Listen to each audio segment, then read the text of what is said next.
evolution, intelligent design, marriage, family, child rearing, the millennial generation, trends in society, politics, economics, business, religious liberty, the Constitution, public policy, foreign policy, military policy, tensions in the Middle East, abortion, homosexuality, pornography, sexual ethics, media, technology, history, and America's godly heritage. We talk about anything that affects your faith, your family, or your freedom. So don't go anywhere, because Point of View starts right now.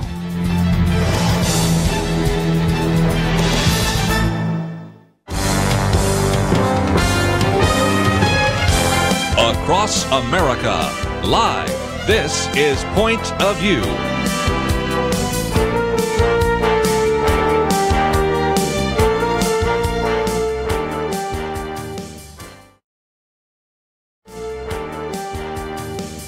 And now, Kerby Anderson. Thank you for joining me. You know, when we talk about the new atheists, we think of people like Richard Dawkins, and when he was alive, Christopher Hitchens and Sam Harris and Daniel Dennett. And in the last decade, atheism has really leapt from obscurity to the front pages of best-selling books and making movies and all sorts of other things that we're going to be talking about today. So we're going to give you quite a bit of, if you will, apologetic ammunition, and maybe helping you have a little more discernment about how to understand some of the claims and comments and even slogans used by some of the so-called new atheists. So it will be a very practical hour. I think you will enjoy the conversation. But I know here at Point of View, we're dedicated to not only having you know how to articulate a biblical worldview, but also to know how to defend a biblical worldview. One challenge we face is, of course, from the so-called new atheists. They make it seem that the only way to live in this world is to deny the existence of God. They say that science might not even involve a faith commitment. And they believe that science and the 21st century thought have really removed the need for any belief in God. In fact, some might even believe that your belief in God is a terrible delusion. Sometimes we don't know how to respond with truth and love, so I really wanted to spend some time this first hour revisiting the area of apologetics and help you know how to relate to your secular friends in a way that is effective and winsome. We're going to spend some time today talking with Dr. Andy Bannister. He is with Ravi Zacharias International Ministries in Canada. This last week, I was actually in New York with Stuart McAllister, who is one of the individuals on staff. And Andy Bannister holds a PhD in Islamic Studies from London School of Theology. He also currently serves as the director for Ravi Zacharias International Ministries in Canada. And so, Andy, thank you for joining us today here on Point of View. Kerby, thanks very much for having me on the show. A pleasure to be with you.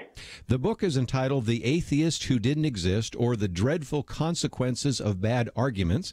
We have some information about that on our website, a way in which you can order the book, and I think you're going to find it delightful. And Andy, I might just mention that although we're going to get into a little bit of heavy stuff, you have this incredible ability, number one, to put it in easy-to-understand terms. And even the other day when I was corresponding with Stuart McAllister, I said a lot of people call this a laugh-out-loud kind of book. You've got a delightful sense of humor, and I think that actually makes it much easier to kind of read through some of the philosophical issues we'll be talking about.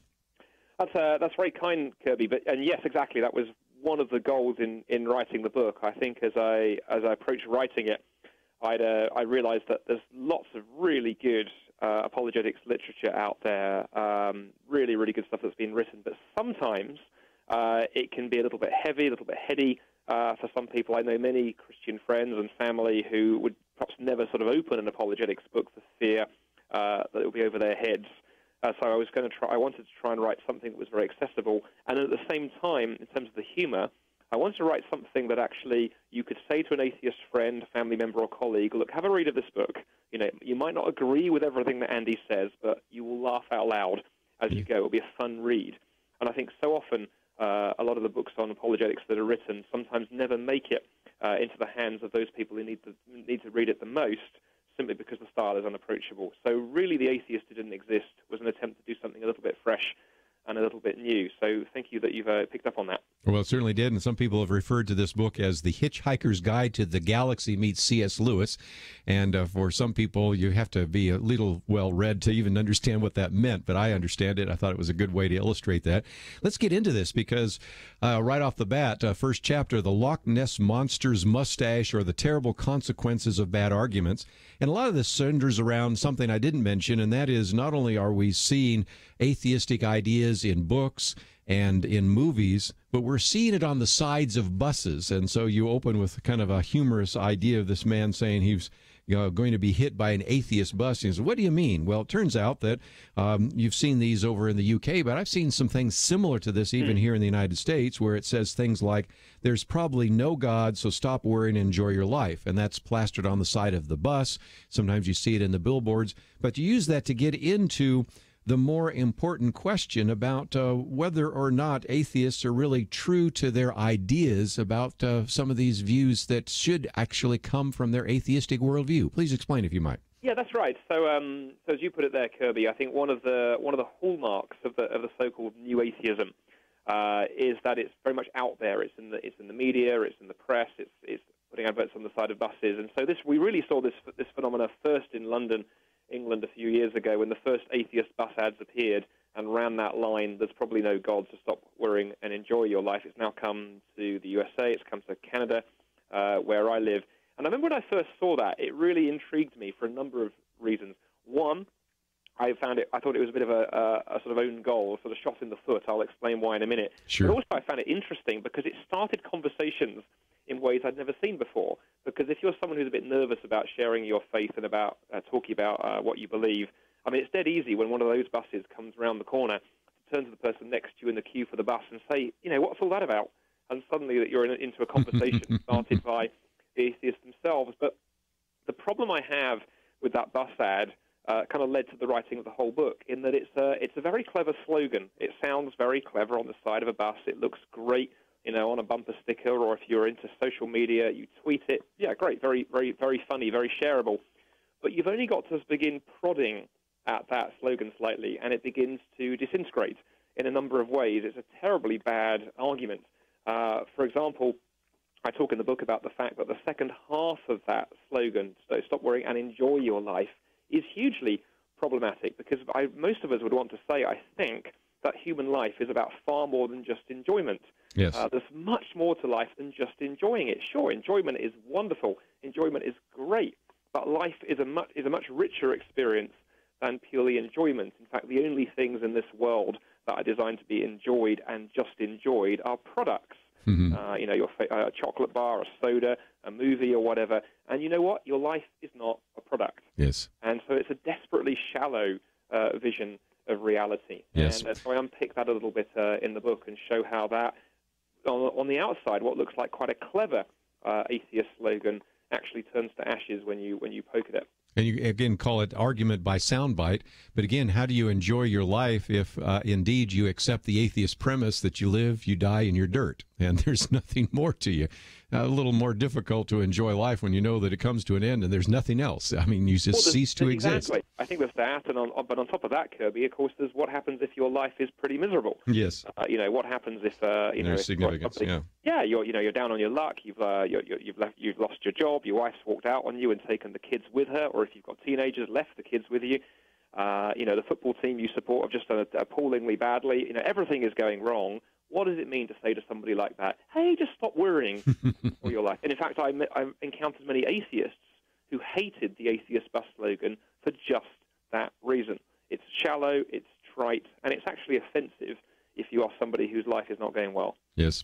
Going to take a break, and when we come back, we'll get into some of the other arguments. You might wonder, what about the Loch Ness Monster's mustache? Well, that's based on this idea that, Stalin, Hitler, and Saddam Hussein were evil, murdering dictators. They all had mustaches, therefore mustaches are evil. Let's hope not. But nevertheless, just all sorts of non sequiturs, logical or illogical conclusions that come from this. We're going to come back and deal a little bit more with a book that you will find delightful, and it's probably a book you'd like to hand to maybe your atheistic friend.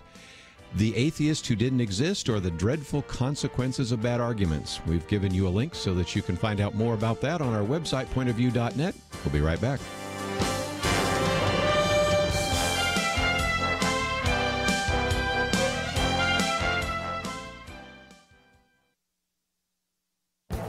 This is Viewpoints with Kerby Anderson. Michael Wang should have been able to get into any college of his choice. He had a perfect score on the ACT and was second in his high school class. He was accomplished musically and even was selected to sing at the inauguration of Barack Obama. Like I said, he should have been able to get into any college. Instead, 6 out of 7 Ivy League schools rejected him. Michael Wang got suspicious when he noticed that other classmates and acquaintances that had less impressive credentials and experiences were admitted. Edward Bloom of the Project for Fair Representation looked into Michael Wang's situation and was able to identify another dozen Asian American students with similar experiences. That's when he decided to file a lawsuit against Harvard University alleging racial discrimination. Any type of affirmative action plan is going to be, by definition, discriminating against one person in order to advance another person. Many of these college admissions policies, as well as government affirmative action guidelines, advance a minority from one race over a minority from another race that has also faced discrimination. Asian American students would have a greater chance of being admitted to competitive colleges if they were African American or Hispanic. The latest word is the U.S. Justice Department will join the case. The filing argues that Harvard University has a vague admissions policy that results in unlawful racial discrimination on Asian Americans. It is possible that this case might begin to unravel the many affirmative action policies in universities and in state and local governments. By attempting to advance one racial minority, colleges and governments are discriminating against another racial minority. We might be seeing the beginning of the end of affirmative action. I'm Kerby Anderson, and that's my point of view.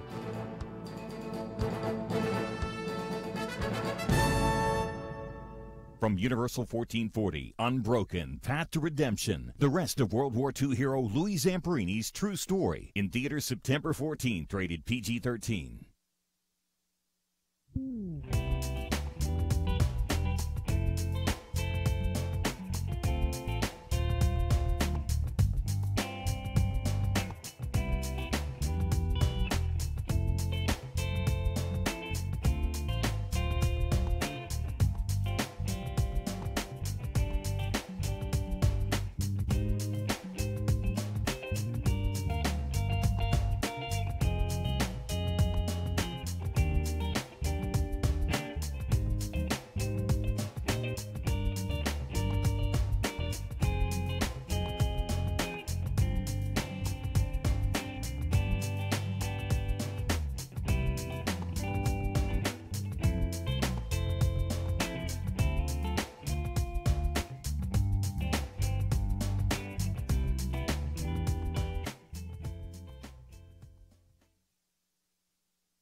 You're listening to Point of View, your listener-supported source for truth. Privileged to have with us today Dr. Andy Bannister. The book is entitled The Atheist Who Didn't Exist, or The Dreadful Consequences of Bad Arguments. We won't even be able to go through all 11 arguments, but we'll give you just a little bit of a sample of some of those. And one of those, Andy, is what you call the Scandinavian skeptic. I just laughed about this one because it starts with this hypothetical scene where somebody's in a coffee shop and says, I don't believe in Sweden. And then you start interacting. Well, wait a minute. Of course there's Sweden because, there's IKEA furniture. There's the Swedish chef on the Muppet Show. All sorts of fun things about this. And he finally just says, well, it's not that I don't believe it. It's just a non-belief, which is a setup for what you hear from atheists all the time. And I've interacted with some and done some debates with some. And that is, atheism isn't a claim. It's just a non-belief in the claim that there's a God. Now, this gives you a chance, if you're an atheist, to say, well, you guys believe, you have a religion, I don't. You guys have a worldview, I don't. You believe these, but I don't believe it. And there's a lot of problems with that argument, isn't there?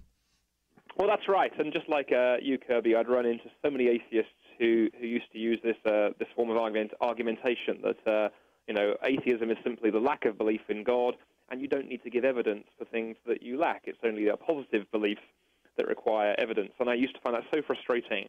And then it hit me, as you've pointed out, as I illustrate in that story at the start of that chapter. That is exactly the same as somebody saying, I don't believe in Sweden. And when you ask them why, what their evidence for that is, they look at you and go, I don't need to give evidence for my non-belief. It's only positive beliefs that require evidence. And immediately you see something more is going on. And that entire second chapter in the book really is an exploration of the idea that atheism is actually a belief system. And that's a thread that runs throughout the book, actually. Sure. Atheism is a belief system. It is a worldview. In fact, for many, I think it's actually a religion. Yes. And I say that not to insult people. I mean, I'm very sort of clear on this in the book. I don't want to belittle my atheist friends, but I do want to encourage them to abandon bad arguments and recognize that they have commitments too. Christians have commitments to their worldview. Our atheist friends have commitments to their worldview. Let's recognize we all have a faith, a belief system, and now let's sit down around the table and talk about what we believe, what our differences are, and what the evidence is. But it's not acceptable, I think, in my view, for atheists to simply sit there and say, I don't need to give reasons. It's you religious people who Yes. have. That's a rhetorical game. Well, again, since you're talking about that, I might digress for just a minute, because if you accept this idea, it's a non-belief. It leads to something else that is kind of problematic in terms of what I run into, and that is the atheists will say, well, really, atheism is the default setting. In other words, if you religious people didn't teach this, so we could get rid of all the schools and all the Bible colleges and all the seminaries and all the Bibles and all the various other religious literature, and people just born into this world, they'd all be atheists. That's the default setting. The problem with that, Andy, is that let's figure out just in general numbers. You have about 2 billion people that call themselves Christians. I'm not saying they all are, but I'm just saying they call themselves that. You have 1.5 billion, as you well know, who call themselves Muslims. You have almost another billion easily that are either in the Eastern religions of Hinduism or Buddhism. You add to that animism and all sorts of other things. We seem to be an incredibly religious individuals, even in the 21st century. And this idea that atheism is sort of the default setting, that runs into some difficulties too, doesn't it? I think on two levels, Kerby. Number one is, as you say, exactly, we are, as human beings, demonstrably wired to be spiritual beings. Not just if you look around the world now, look back through history and through time, the vast majority of people have always been religious, which means this. It means if atheism is true, it means the majority of human beings have always been and still are deluded. And that tells you that you basically can't trust us on anything. So why would you trust human beings when it comes to atheism or science or anything else? We're clearly such poor, deluded mammals that you can't rely on anything we take seriously. So atheism actually cuts off the branch it's sitting on. But I think the second problem with that idea, with atheism being the default position, I'm the parent of a 3-year-old, and I've got a 4-month-old. But my 3-year-old, for example, there are many things that she hasn't discovered yet: table manners, ways to behave in public, all kinds of things. Yes. So I could easily run an argument that says, well, sort of throwing your food at the table is the default position. It's what people do naturally. We should just leave it at that and assume that's okay. I think we'd immediately see there's a problem there. It's the very nature of truth that we need to perhaps work hard to uncover it and find it out and discover it. Simply because assuming that something has to be true because it's the default position is hugely problematic. So even if that claim were true, I don't think it would lead to the conclusion that our atheist friends wish to draw from it. I wouldn't think so. Let's take another one. Just as I started the program here, I mentioned an individual that we like to talk about on this program every once in a while, just to give people a chance to know how to respond, and that's Richard Dawkins. Of course, he wrote the book, The God Delusion, but you have a chapter there called The Santa Delusion, yes. And you have pointed out that he's never written a book called The Santa Delusion or to draft the Thomas the Train Engine Trick, and yet if you read through one of his books, he talks about a beautiful child close to me, 6, and the apple of her father's eye, believes that Thomas the Train Engine really exists. She believes in Father Christmas. When she grows up, her ambition to be a tooth fairy, and she and her school friends believe the solemn word of respected adults that tooth fairies and Father Christmas really exist. And the point you're making is that Richard Dawkins likes to lump God in with all sorts of other individuals and all sorts of things. And so it could be Father Christmas, or it could be the flying spaghetti monster. It could be something else along those lines. And that all, I think, is, again, a very important issue that we need to address. How so? Yeah, I think so. And I think Richard Dawkins popularized it, but perhaps many listeners have had conversations with atheist friends or colleagues who've sort of looked at them and said, you religious believers, you're basically deluded. Belief in God is but like belief in Father Christmas. You just need to grow up. It's a very common argument. Well, it's problematic, Kerby, I think, in 3 ways, very, very briefly. One, it's a classic example of what is called in philosophy an ad hominem argument. It sounds quite complex, but basically, in a nutshell, what that means is when you insult the person and you don't engage the idea. So if I were to say that Richard Dawkins is wrong because he's far too old, speaks with a funny British accent and smells of fish, you would look at me and go, well, Andy, that's not fair. You're not engaging his arguments, you're attacking him. Yes. Well, likewise, Dawkins saying, that religious believers are deluded or childish or immature, that's not engaging with what they're claiming. It's just insulting them, and it's just bad rhetoric. It's lazy. Second problem with the idea that belief in God is like belief in Father Christmas is this. I say to my skeptical friends quite often, I could take an atheist friend into any major university library, anywhere in North America or in Europe, take them to the philosophy section, and there would be shelves and shelves of books engaging with the idea of God, debating the idea of God, written by atheist philosophers and Christian philosophers. In other words, philosophers take this very seriously. Even many atheist philosophers would say that the God question is one that needs to be wrestled with seriously. I have never, in any library that I've been to, found the equivalent Santa Claus section. It's clearly a false comparison. And then thirdly, I think the most interesting one, whenever I speak to Christian audiences, I love to do this little experiment. I love to ask the audience, I love to say to them, if you became a Christian after the age of, say, 15, raise your hand here. And usually about 50% of the audience will raise their hands. Usually about 50% of the average audience became Christians, either as late teenagers or in adulthood. I then say, who here came to believe in Father Christmas after the age of about 15? Unless you've got a comedian in the room, no hands. That's right. And that should instantly tell you that belief in Father Christmas is not like belief in God. They are utterly different. And for Dawkins to conflate the two, again, is just a classic example of a bad argument. It sounds clever on Twitter or on a bumper sticker on the back of your Volkswagen, but in terms of an actual argument that works in the real world, it doesn't. It's a disaster. We're going to take a break, and when we come back, we'll continue our conversation with Dr. Andy Bannister. We'll also talk a little bit about Ravi Zacharias Ministries. We have done that before, but certainly want to give you that link. If you go to the website, you can click on his picture there, and you will see that we take you to the Atheist Who Didn't Exist.com, and there you can find out about the book and order it. We also have a picture of the book where you can order it as well, so we wanted to make it easy for you to find. It is Monarch Books. You might find it in your local bookstore, but in case you can't find it, we certainly want to make it very easy for you to find as well.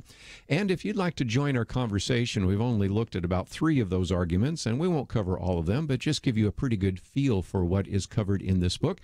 You can give us a call. That number is 1-800-351-1212, 1-800-351-1212, and you can certainly find out more about Dr. Andy Bannister. And if you also would want to maybe watch this again, we have a live cast or, of course, a podcast, and you can click on that button on the website pointofview.net and find some great resources, or maybe pass them on to a friend.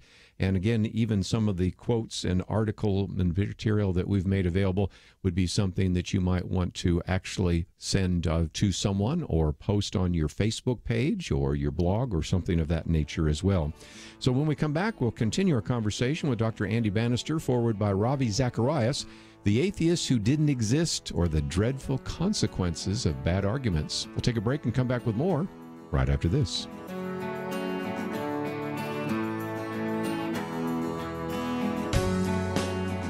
There is no more dangerous time than when things are going well. Remember Elijah on Mount Carmel? Fire came down. There was no doubt who was God, but what happened next? He went from amazing faith to a time of great fear and depression.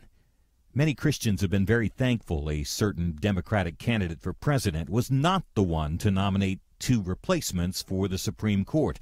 But as with Elijah, times of great victory are also times of great danger. Moments like this are not the time to take it easy. This is not the time to let our guard down. This is a time to double down on our work in the community, to serve and pray and plan and invest in a better future. This is the time to join Point of View's Truth Team 360 to make sure today's promising gains are not lost tomorrow. Show your commitment to our future by visiting pointofview.net/team or call 800-347-5151. Ask to join the Truth Team. Pointofview.net/team and 800-347-5151. Point of View will continue after this.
are listening to Point of View. The opinions expressed on Point of View do not necessarily reflect the views of the management or staff of this station. And now, here again is Kerby Anderson. I'd like to join our conversation, 1-800-351-1212. Privileged to have with us Dr. Andy Bannister. And again, he is with Ravi Zacharias Ministries. His book, The Atheist Who Didn't Exist, has a foreword by Ravi Zacharias. And just for a minute, I thought, Andy, we might talk about what is available at rzim.org, because it's such a great ministry. I've worked with many of your colleagues. I think this is the first time we've had you on the program, but again, it's been a delight to have you so far. But talk about what people will find as they visit the website or connect up with Ravi Zacharias International Ministries. Yeah, thanks, Kerby. So, yeah, people can go to RZIM or RZIM if you're a British speaker, .org. And on the website, you can find out lots about the ministry, about Ravi and the team. Ravi's built a team of over 30 speakers around the world who work with him, including myself and others. You can find out all about the team, what we're doing, so you can be informed, and we'd love you to pray for us as well. And then also a huge number of resources there to help you engage those around you, share your faith more effectively. There are videos, there are articles, links to audio messages and so forth. So however you like to digest your content, if you're a reader, a listener, or a watcher, there's something there for you. And as I say, you can find out what the team are doing around the world. So, yeah, we'd really encourage people to check out rzim.org and get connected. Today we're talking about the new atheist, but I might just mention that they could certainly want to contact you. You have a PhD in Islamic Studies. We've had Nabil Qureshi in studio, and he's with RZIM as well. So for those of you looking for more information about Islam, that's certainly another place to go as well.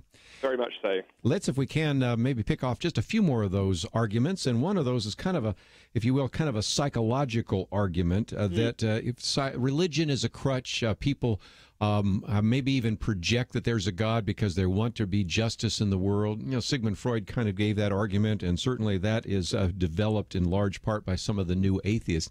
How do you respond to the so-called psychological arguments that the new atheists put on the table? That's right. It's interesting, isn't it? I've lost count of how many people have sort of looked at me and sort of informed me with a well-meaning look in their eyes that, you know, the reason, Andy, you're a Christian is clearly because you're not, you know, you're just not emotionally equipped to deal with life, and the idea of of life after death gives you some kind of comfort, and so on it goes. The problem, of course, with those psychological arguments is they fail in a number of ways, some of them quite amusing ways. I mean, the first problem with psychological attacks on religion is they don't actually tell us whether Christianity is true or not. How I feel about something doesn't tell me if it exists. The fact that I feel good about mountain walks, or the fact I feel good about chocolate, or the fact I feel good about the relationship I have with my wife doesn't tell you whether those things are real or not real. I also feel good about the idea of roller skating pygmy elephants, for example. But that last example doesn't exist. Yes. How we feel doesn't tell us whether something's true, is the first problem. Secondly, there's a problem, of course, that you can run the psychological religion back on atheism itself. You know, if there is no God, then of course it's perfectly feasible that the reason that you and I and some of our listeners believe in him is because it gives us comfort. On the other hand, if God does exist, it's perfectly feasible that the idea that Richard Dawkins is an atheist is that he's just his atheism is itself a psychological projection. He doesn't like the idea that there's a God who will hold him accountable for his life and his choices and his actions, and so therefore Richard has adopted atheism as a psychological defense to enable him to live his life completely autonomously and as he wishes. You see, you can run psychology both ways. Is a huge problem. The interesting thing, though, and I talk about this in the chapter on this in The Atheist Who Didn't Exist, is that while psychology can't tell us whether something is true, it can help us pick away a little bit at people's reasons for believing it. And it's interesting that several other atheists that I quote in the book have been a bit more transparent about their own atheism. There's a well-known atheist philosopher called Thomas Nagel who's written many books. And in one of his books, Thomas says something very interesting. He said, it's not that I don't believe in God so much as I don't want there to be God. I don't want the universe to be like that. I remember when I first read Tom Nagel's paragraph there, I thought, now that's very interesting. I appreciate the honesty. It's more that the idea of a God he finds abhorrent, and you can come across other atheists who argue similarly because they feel it would restrict their freedom. Interestingly, and I make this point in the book as well, of course, given that atheists wish to say that Christianity is wish fulfillment, I often do like to look at my atheist friends and say, you know what, if I was inventing a religion, I would actually invent a religion that is a darn sight easier than Christianity. I mean, if we're inventing a God and we can make one up to fit our needs, why not invent a God who is there to meet my every need, Yes. to grant my every wish, to affirm all of my prejudices? What does the Bible actually say?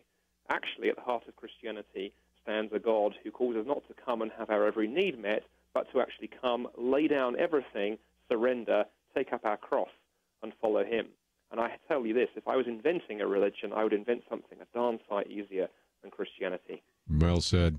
And your second point there, I want to come back to, because oftentimes when I've interacted with atheists, they never see it coming because they say, well, this is just a wish fulfillment. You believe that there is a God, so you actually have this wish fulfillment. I said, well, okay, let's look at it the other way. Let's assume that an individual really wants to have their own way, wants to pursue their sexuality any way they possibly can and do anything they want. Wouldn't it also be a wish fulfillment on your part to actually deny the existence of God? And of course, like I said, they never see it coming. Of course, you have a number of atheists that will admit that. And Dr. Norman Geisler has been on this program with us before, and one of his hobbies is to read the autobiographies and biographies of the great atheists. I have better hobbies than that, but that's his hobby anyway. And he has found that almost every atheist, somewhere in their writings or in the reporting to someone else in their biography, has a time in which they said they had some kind of belief, maybe there was God, but they cast it out. They removed that, in large part because it goes back to Thomas Nagel or Jean-Paul Sartre or many of the others, Bertrand Russell, because they wanted to have their freedom. They wanted to have their sexual freedom. They wanted to have, can I use a Christian word, their sinful desires, and God really gets in the way of all of that. Well, what's interesting as well, of course, Kerby, is theologically, this goes right back to the book of Genesis and the start of everything, doesn't it? Because Yes. what was the original sin of Adam and Eve? And again, I sometimes encounter atheist friends who want to play fast and loose with Scripture, and we'll have great fun, going on about what was God's particular issue with his apple tree and so forth. And I would like to say to them, it's interesting, isn't it? What Adam and Eve did that was so drastic, and why that first sin was so drastic, was basically they decided that they would be autonomous. God had set up the framework, had given them just one commandment, and they had turned around and decided that rather than listen to God, they would create reality for themselves, they would determine good and evil for themselves, and they would try and be autonomous. And that desire to be rebels, in fact, Albert Camus, who you mentioned, the French philosopher, wrote a book called The Rebel. Yes. I mean, that arguably is the primordial sin. At the heart of all of our struggles is that desire to set up and be God on our own. And I often say this to atheist friends. I often like to sort of, if I'm feeling particularly mischievous, to look them in the eye and say, there's no escaping God. You will either worship the God of the Bible, or you will become God yourself and try and make yourself God. There is no escaping God. Either you will live as if you are the center of the universe, or you will discover who the center of the universe really is and follow and serve him. And again, I've said that sometimes in some of my speeches at the end when we go through some of these different worldviews. There's only two worldviews, either where God is God or you are God. And it doesn't matter whether you are God through a pantheistic belief that I am God and divinity within, or whether it's an atheistic, humanistic, naturalistic kind of view that I am God because there is no God. But in either case, it really is a very significant dividing line. And again, this is in the book, The Atheist Who Didn't Exist. Dr. Andy Bannister is with us for a little bit longer. We're going to take a break, and when we come back, we'll talk about maybe one more. I've certainly spent some time talking about Richard Dawkins, and before he died, Christopher Hitchens wrote a book, God is Not Great. And so what about this argument that we have sometimes heard that religion poisons everything? That if you look back on the sorry history of, let's just take Western civilization, look at all the religious wars, look at the Inquisition, look at the Crusades. What about the fact that religion so often is something that is destructive to individuals, destructive to civilizations, and how indeed do we address that particular issue? Of course, I like to talk to my atheist friends about the fact that if indeed you think that getting rid of religion is going to be a good thing, you are kidding yourself if you think that a secular mindset where you do not believe in any kind of judgment, any kind of justice, do you think that that's going to be a better world? You are kidding yourself. But we'll come back and talk about this, and we've had those conversations before with people like Dinesh D'Souza and Sean McDowell and all sorts of others. There's some very good answers to that, but just one more argument on the table that we hear so often from the new atheist. And if you find yourself saying, I really would like to read this, but even more so, this might be a book I could give to my friends that are skeptics, I think this may be the book for you, The Atheist Who Didn't Exist. And if you find yourself saying, I'd like to know a little bit more, go to our website, pointofview.net. There's a place for you to find more about that on the website that they have, as well as for you to order the book if you'd like to do so. We'll continue our conversation with Dr. Andy Bannister right after this.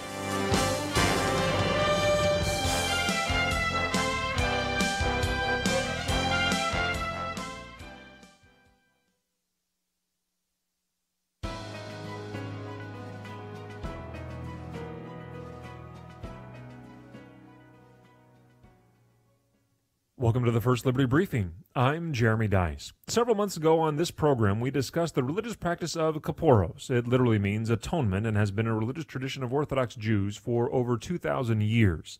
On the eve of Yom Kippur, some Orthodox Jews will recite scripture and then swing a live chicken over their head while reciting a prayer like, "This is my substitute, this is my exchange, this is my atonement. This fowl will go to death, and I will enter upon a good and long life." The chicken is then butchered in the kosher fashion, and the meat of the chicken is then often donated to those in need of food. The ceremony invites the participants to contemplate their own mortality and appreciate the atonement of their sins. We represent the Chabad of Irvine that was sued by animal rights activists in federal court during the Holy Week of October of 2016. I'm pleased to report that that lawsuit was recently dismissed. We will continue to defend this synagogue at the United States Court of Appeals for the Ninth Circuit, but the practice should continue for at least the foreseeable future. Rabbi Alter Tenenbaum expressed his relief well. He said, "We are overjoyed that the judge saw the wisdom of protecting our ability to practice a cherished tradition of our faith. This is a great victory not only for the synagogue, but for all Americans who value our constitutional freedoms." To learn more about this case and how First Liberty is protecting religious liberty for all Americans, visit firstliberty.org. You can learn how to protect religious freedom in the workplace, public schools, your church, the military, and more by downloading First Liberty's free Religious Liberty Protection Kits at firstliberty.org. That's firstliberty.org. If you want hope for religious freedom, go to firstliberty.org.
Now, back to Point of View, your listener-supported source for truth. Back for a few more minutes. Dr. Andy Bannister with us today as we talk about his book, The Atheist Who Didn't Exist.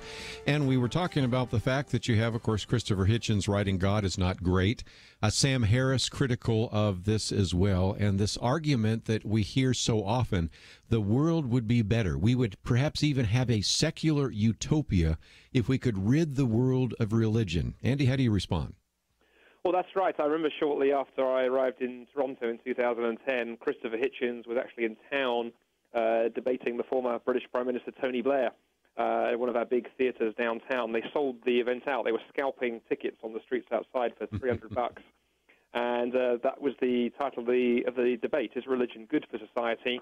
And Hitchens' line time and time again throughout the evening was this: religion poisons everything. Look, it causes war, it causes intolerance, it causes hatred, bigotry, the list goes on. And I remember sort of listening to that and watching sort of Tony Blair do a sort of rather bad job, I felt, of sort of trying to defend it.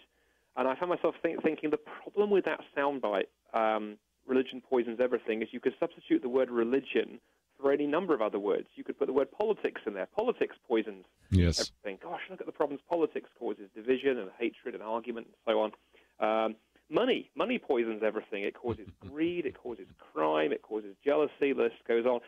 Sex poisons everything. You see, you could substitute so many words into that sentence if you wanted to. And the more you do that, the more you begin to notice something. You know, the problem is not with sex or money or politics or religion so much. The problem really seems to be us as human beings. We can pick up things and use them for great good, or we can use them for great evil. You can use money, sexuality, politics, religion. All of those things can be used as a tremendous force for good. We can also use them as a tremendous force for evil. And there seems to be this kind of split nature in us, this sort of fracture, as it were, running through the human condition. That means we can both be beastly and we can be angelic in the same person. And of course now you're into a territory the gospel talks about. Because I would say that actually what Christopher's little soundbite does, when you push it further, it illustrates the whole problem of sin that the gospel wants to talk about, this fracture within us that we need something to deal with. And actually the question is, how do you solve the problem of humanity, not how do you solve the problem of religion or politics or money or so on and so forth. So my biggest critique of that argument is Hitchens just didn't go far enough. He shouldn't have stopped at religion. He should have pressed that argument further and then answered the question, how do you really deal with the brokenness inherent in every human heart? And I think that shows, again, the connection between what we talk about so often here, apologetics, how to defend the Christian faith, and evangelism, how to present a Christian worldview, because there you're right into the gospel instantaneously while you're talking initially about some kind of philosophical argument. So certainly very good. One is sort of related. Sorry, Kerby. I was going to say, one of the things I just want to say to reinforce that, absolutely, I would encourage listeners, whenever you have a conversation with a skeptical friend, however difficult the question or the objection, always be thinking and praying about how do I take that question and land it on the gospel. Yes. You know, any answer, any apologetic that doesn't either start with or end at the cross of Jesus Christ doesn't deserve the title Christian. Well said.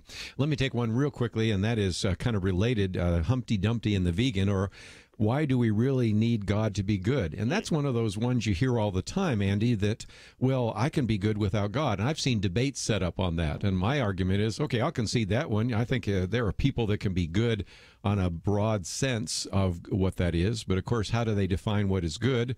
And just because you can be good without God doesn't mean that you don't need God. But how do you respond?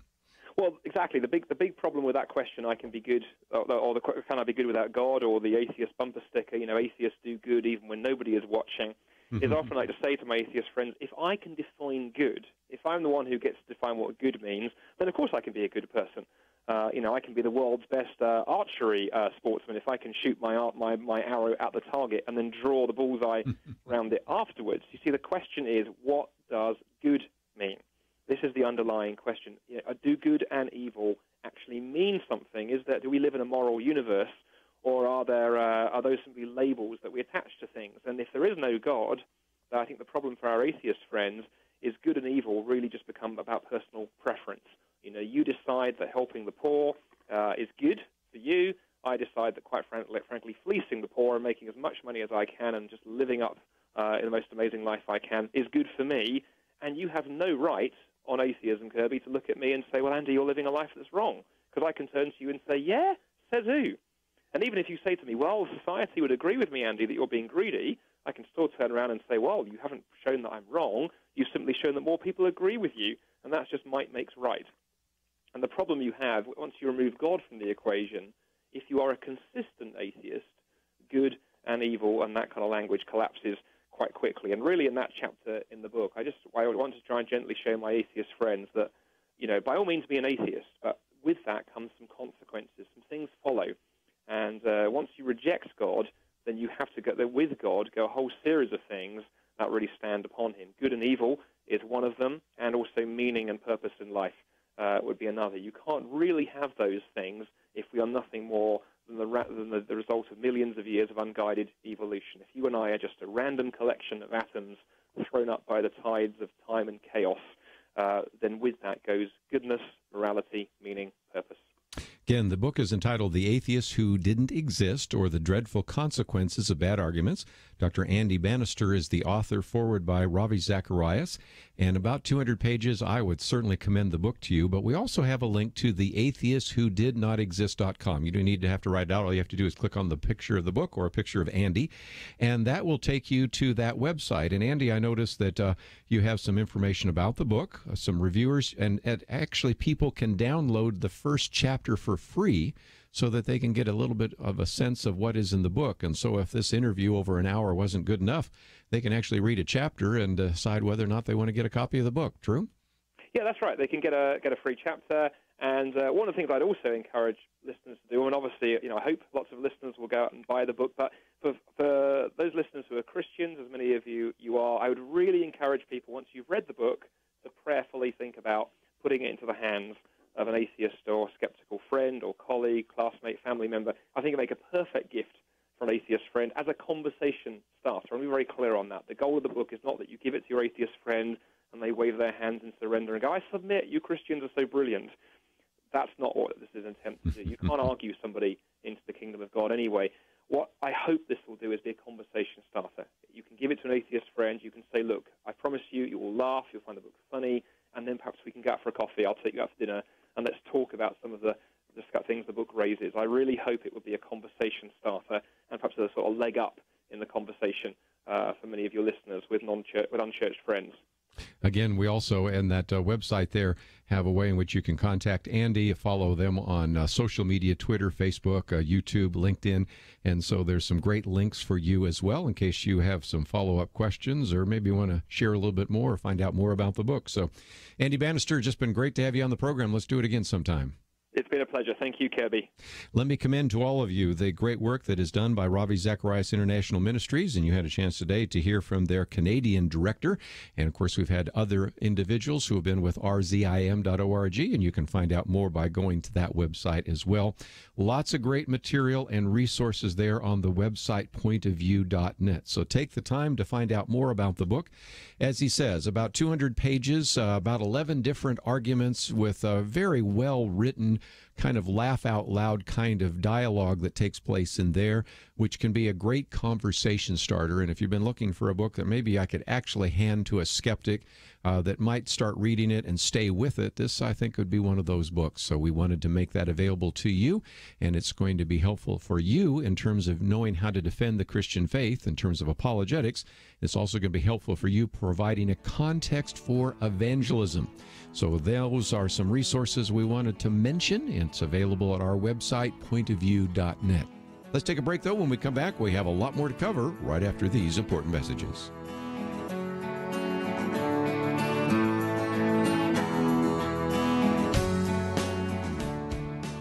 It wasn't long ago, it seemed, every official decision brought religious liberty and our ability to live as faithful Christians into question. Some of us wondered how long it would be before we were literally forced to choose between obeying God or men.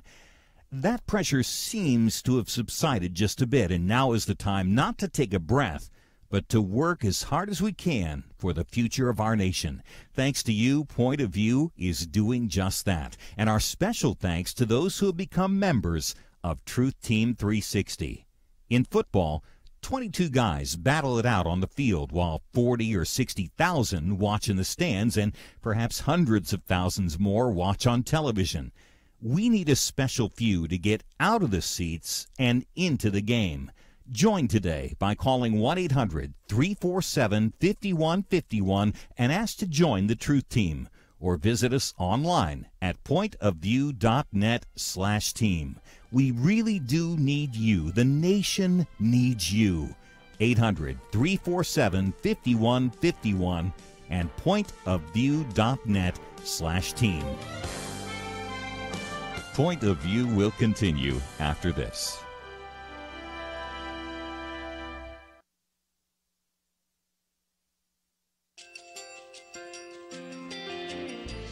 I just want to thank you so much for all the wonderful programming you have. You're just absolutely fantastic. I recently started listening to Point of View, and I really found it interesting because of the different subjects you cover. Thank you for that.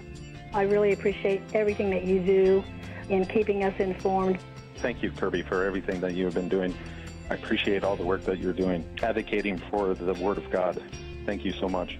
Point of View, I think, is absolutely necessary because it's a Christian perspective, a biblical worldview perspective, and receive very current, up-to-date information about what is really going on, week to week in our culture, which is changing so rapidly, and yet it's morally sliding backwards. Yeah, I'm just, first of all, I thank you guys. Y'all's program is wonderful, and enjoy it every day. I learn so much every time I listen to it. Point of View Radio Talk Show.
Hi, this is Kerby Anderson. You know, each day we take on the tough issues and provide a biblical perspective to them. The topics we cover are wide-ranging: apologetics, theology, prophecy, creation and evolution, intelligent design, marriage, family, child-rearing, the millennial generation, trends in society, politics, economics, business, religious liberty, the Constitution, public policy, foreign policy, military policy, tensions in the Middle East, abortion, homosexuality, pornography, sexual ethics, media, technology, history, and America's godly heritage.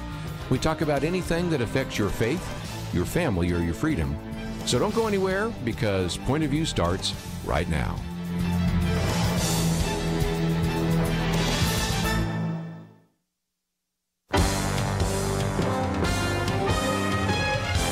Across America, live. This is Point of View.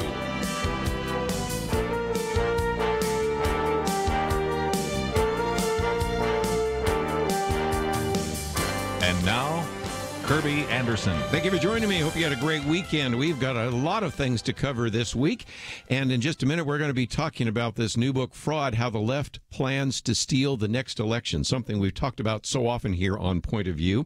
But let me start with a quick apology. You know, last week when we had the conversation about Colin Kaepernick, I said, why didn't Nike start out with Serena Williams? Because after all, that particular commercial was one that I thought was very encouraging. But then after watching Serena Williams this weekend at the U.S. Open, withdraw my comments. We'll get into that in the next hour as we talk about sports etiquette and civility. As a matter of fact, if you go to our website today, first article is one that says, no, Dick Durbin, that's not the noise of democracy, it's a mob. So we'll get into that a little bit later. New York Times makes some statements about Brett Kavanaugh that are not true, so we have some answers to those questions as well. So all of that will take place in the next hour, but this hour I wanted to focus some time and attention on this issue of voter ID and voter fraud. Now, if you've listened to this program any length of time, you know that we've had people like John Fund on here and a variety of others that have addressed this issue. And recently, when I was talking with Peter Schweitzer, who's been on the program with us many times over the last decade and a half, I was quoting from Eric Eggers, who, of course, is also with him at this particular organization that we're going to be talking about today. And I thought it would be really good, since I've already been quoting Eric in some of the things that he's posted, to see if we could get him on with his book. And that's exactly what we are able to do today. He is, of course, with the Government Accountability Institute as well, and also was very heavily involved in the research for some of those best-selling books that we've talked about with Peter Schweitzer, things like Clinton Cash and Extortion and Secret Empires. Matter of fact, even was the associate producer of the Clinton Cash documentary, and he is the author of this new book, Fraud, How the Left Plans to Steal the Next Election. Eric Eggers, thank you for joining us today here on Point of View. Hey, thanks, Kerby. It's great to be here. I've been quoting you, and so today I get a chance to meet you, at least by phone. Someday I'd like to meet you face-to-face, because I've appreciated your work. And we're going to spend some time talking about all sorts of things: the number of dead people that are still on the voter rolls, number of individuals that have voted even when they're not alive, a number of people that illegally are voting. And so there are all sorts of numbers and things of that nature. But one of the things you do early on in the book is really educate us about two individuals. And so let's talk about, for just a minute, in your first chapter there, Tom Perez, because as the head of the Democratic National Committee, and in terms of working in some of these campaigns, it's really important to understand how he fits into some of the conversation we're going to have today about voter fraud. No, it's a great point, Kerby. You know, and the subtitle of the book is certainly not going to be one that gets me any awards for subtlety, right? I mean, the subtitle is, you know, how the left plans to steal the next election. And many people have said, well, that's a bold claim. You know, how will you break that up? Because many people believe that the only possible way that voter fraud could occur is if it's done by someone that speaks or writes Russian. But in fact, you know, what I've documented in the book is that there's been a long-standing plan to expand and create opportunities to vote for people who aren't currently legally allowed to vote. And that's where Tom Perez is so central in this plot, right? Before he joined the Obama Department of Justice, Tom Perez worked for an organization called Casa de Maryland. Now, many people probably never heard of that, but they have heard of similar organizations like Acorn and La Raza. Now, Acorn, La Raza, and Casa de Maryland all have one thing in common. They take funding from George Soros to basically go out and register as many people to vote regardless of the legality of the status. They actually have a second thing in common.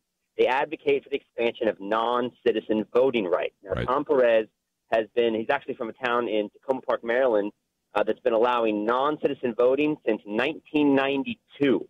And I think a lot of people, I know I was, Kirby, I was shocked to find out that, A, it's actually legal for non-citizens or foreign citizens to be able to vote in certain American elections. Now, there's a federal law that makes sure only American citizens can vote in federal elections, but actually there are states, including Maryland, because of the efforts of Tom Perez and others, that allow foreign citizens to vote in certain local or regional elections. And we've seen that in California more recently as well, haven't we? That's exactly right, right? The city of San Francisco has expanded voting rights to illegal immigrants. I believe Chicago and areas in Massachusetts allow similar rights to foreign citizens. So, here's where the really troubling part is, because so you've got a guy in Tom Perez who's now the head of the Democratic Party. But you also now have, for the first time, according to a Rasmussen poll, a majority of Democrats, I think it's 54% of Democrats and 53% of self-described liberals, that are actually in favor of expanding voting rights to illegal immigrants who pay taxes. So you're talking about an undermining of the very dynamic that allows our democracy to exist, right? The idea that you have to be an American citizen to vote in an American election. So you've got a majority of the Democrats that now want to change that or upend that.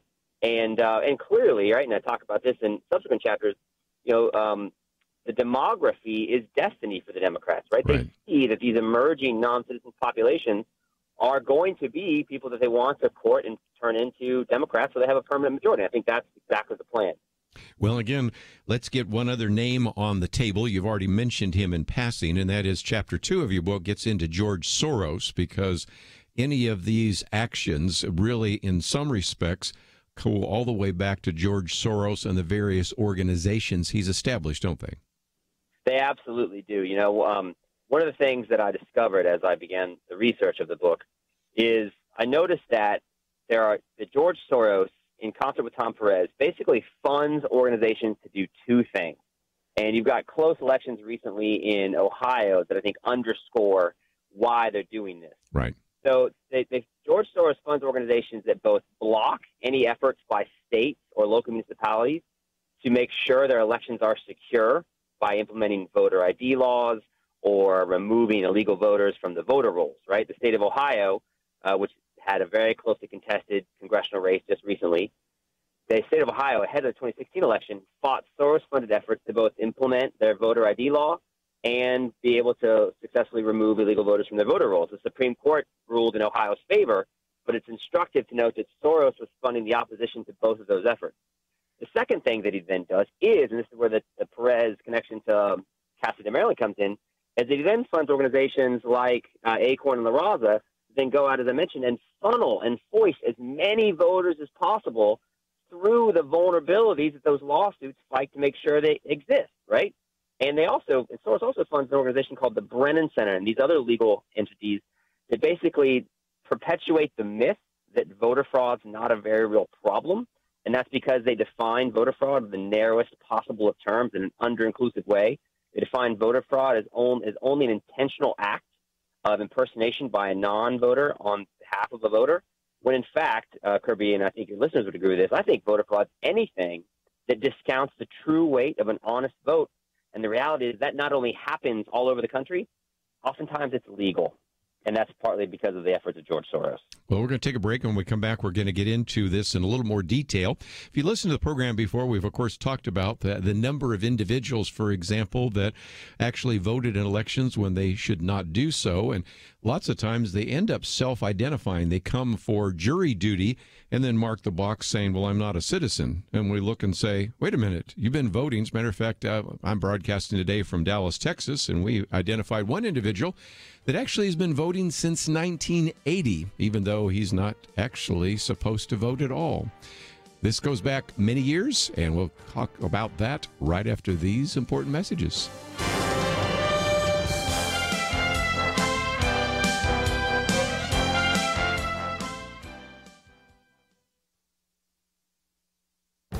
This is Viewpoints with Kerby Anderson. Michael Wagg should have been able to get into any college of his choice. He had a perfect score on the ACT and was second in his high school class. He was accomplished musically and even was selected to sing at the inauguration of Barack Obama. Like I said, he should have been able to get into any college. Instead, 6 out of 7 Ivy League schools rejected him. Michael Wang got suspicious when he noticed that other classmates and acquaintances that had less impressive credentials and experiences were admitted.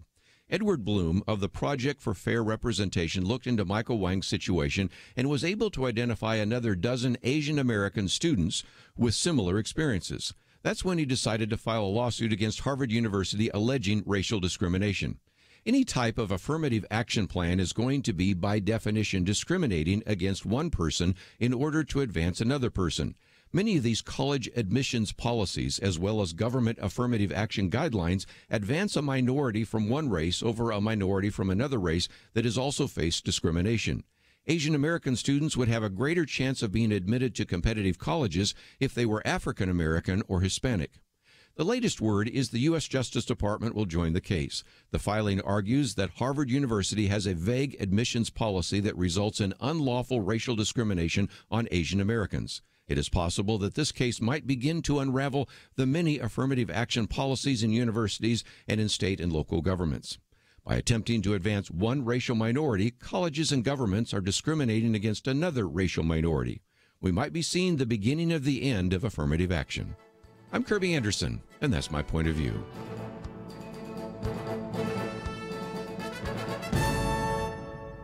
From Universal 1440, Unbroken, Path to Redemption, the rest of World War II hero Louis Zamperini's true story, in theaters September 14th, rated PG-13.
You're listening to Point of View, your listener-supported source for truth. Back once again, we are privileged to have with us today Eric Eggers. His book is entitled Fraud, How the Left Plans to Steal the Next Election. We have a link to his book on our website in case you'd like to find it. I would imagine because it's a Regnery book, you should be able to find it in most of your local bookstores, but if not, we certainly have some links there and also a link to the Government Accountability Institute.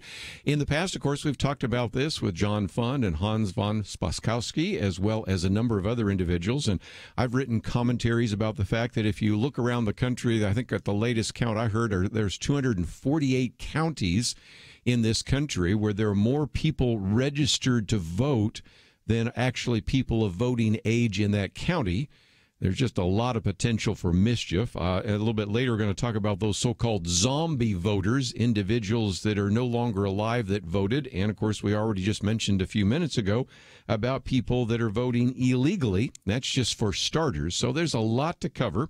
And, Eric, one of the things that would be, again, why I would recommend this book to individuals that would want to understand our elections is you have a whole chapter on history.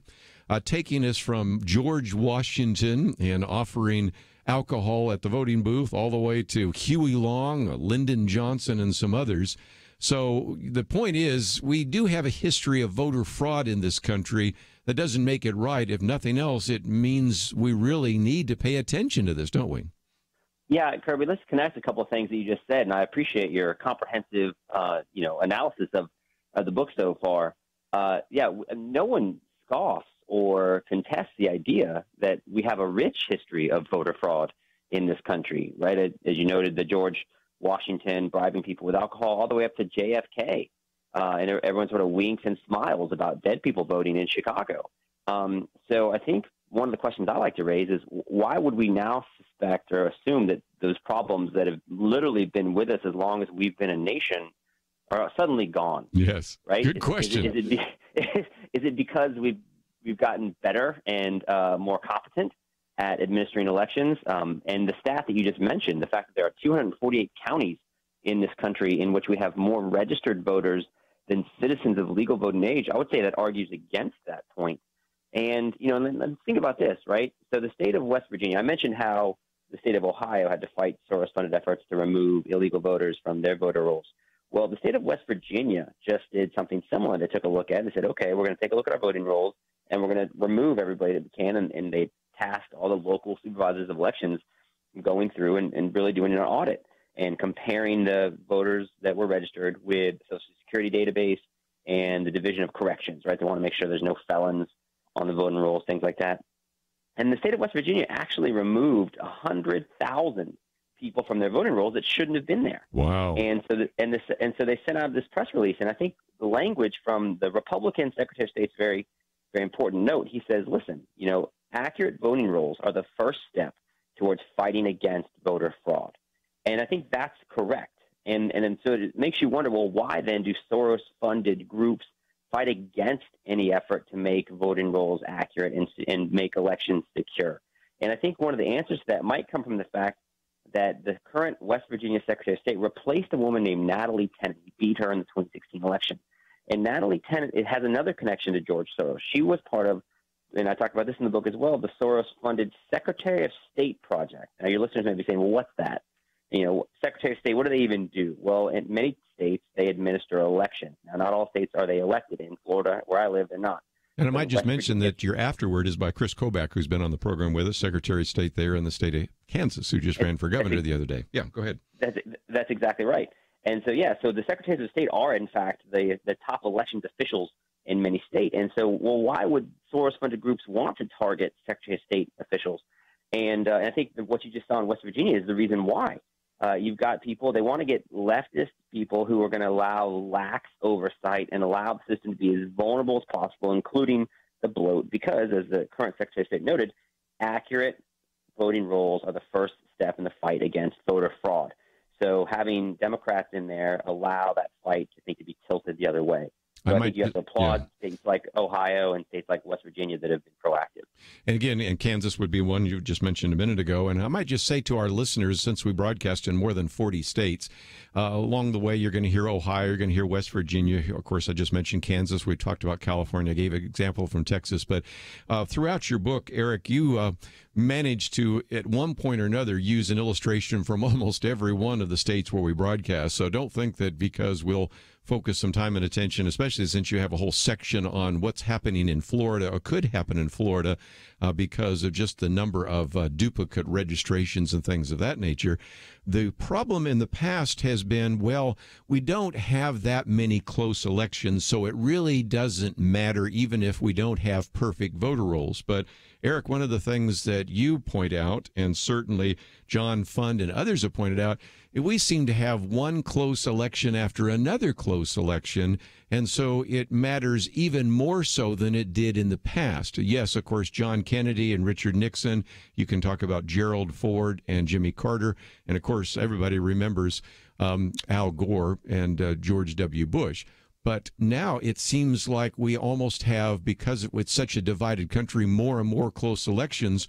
So even though voter fraud in the past was unfortunate, it probably didn't make a difference in lots of elections, although we can point to various congressional elections and things like that.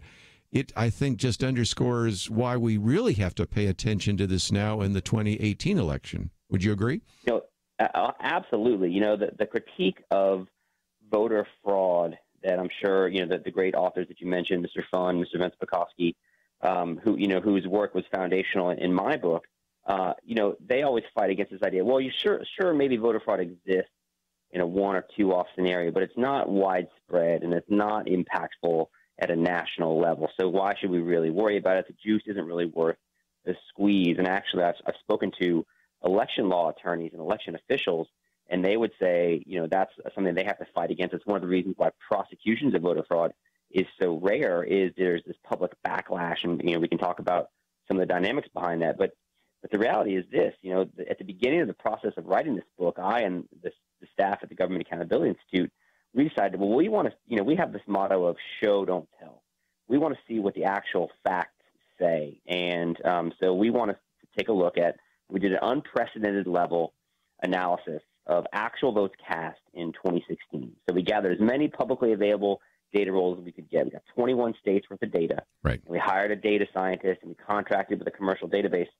And, Kirby, what we found was amazing. We found what appeared to be 2,100 instances of double votes in the state of Florida alone. And why that matters is as I'm sure your listeners know, right, the margin of victory from the 2000 presidential election was only 537 votes in the state of Florida. Yeah. So, the fact that 2,100 people cast a ballot in the state of Florida and then cast a second ballot in a different state, it just speaks to how easy it is to commit voter fraud. I mean, double voting is voter fraud. Yeah. And this is not shocking, by the way. The Supreme Court cited the Pew Center statistics recently that said there's nearly 3 million people that are registered to vote in more than one state. And as many as 24 million voter registrations in this country, that's 1 in 8 nationally, are significantly flawed or just completely wrong. Even President Obama's own Commission on Election Administration said, well, at least 16 million of them, we agree, are significantly problematic. And in some states, it's as many as 15%, right, or 1 in 7. So, everyone acknowledges that there are problems. The question just becomes, like, are there motivated efforts to exploit those problems? And I hope what I've done in the book is lay out, I think, a convincing case of yes, there are. I think you have done very well. And again, there's an appendix which goes on for pages and documents the 2,166 individuals that double voted in Florida.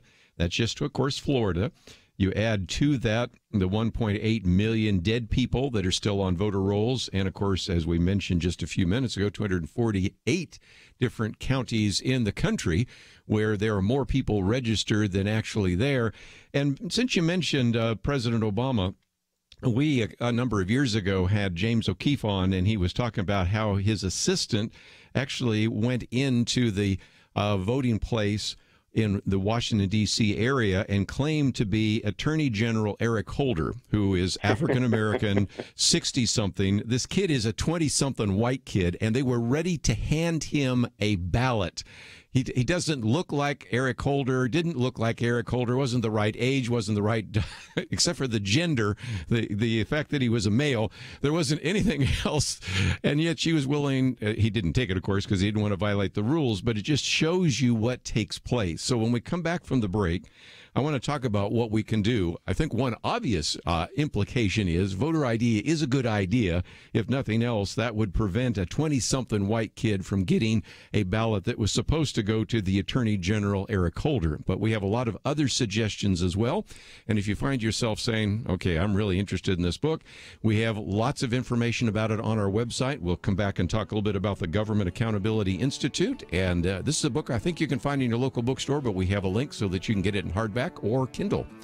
And if you'd like to join us, let's open the phones. I got a feeling you got a comment or two. 1-800-351-1212. We'll take a break and continue our conversation with Eric Eggers right after this. Universal 1440 comes Unbroken, Path to Redemption. Based on the best-selling book telling the rest of the true story of Olympian and World War II hero Louis Zamperini. Tonight, there's a drowning man just looking for some type of hope for the future. But there's a lifeline. Just reach out. Unbroken, Path to Redemption.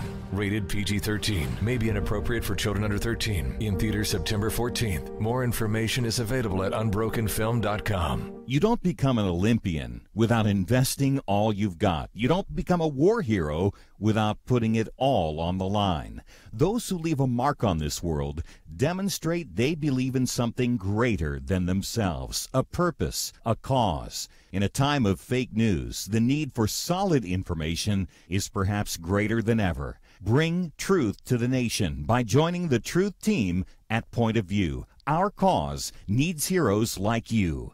Demonstrate what you believe. Visit pointofview.net/team or call 800-347-5151. Pointofview.net/team and 800-347-5151. Point of View will continue after this.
You are listening to Point of View.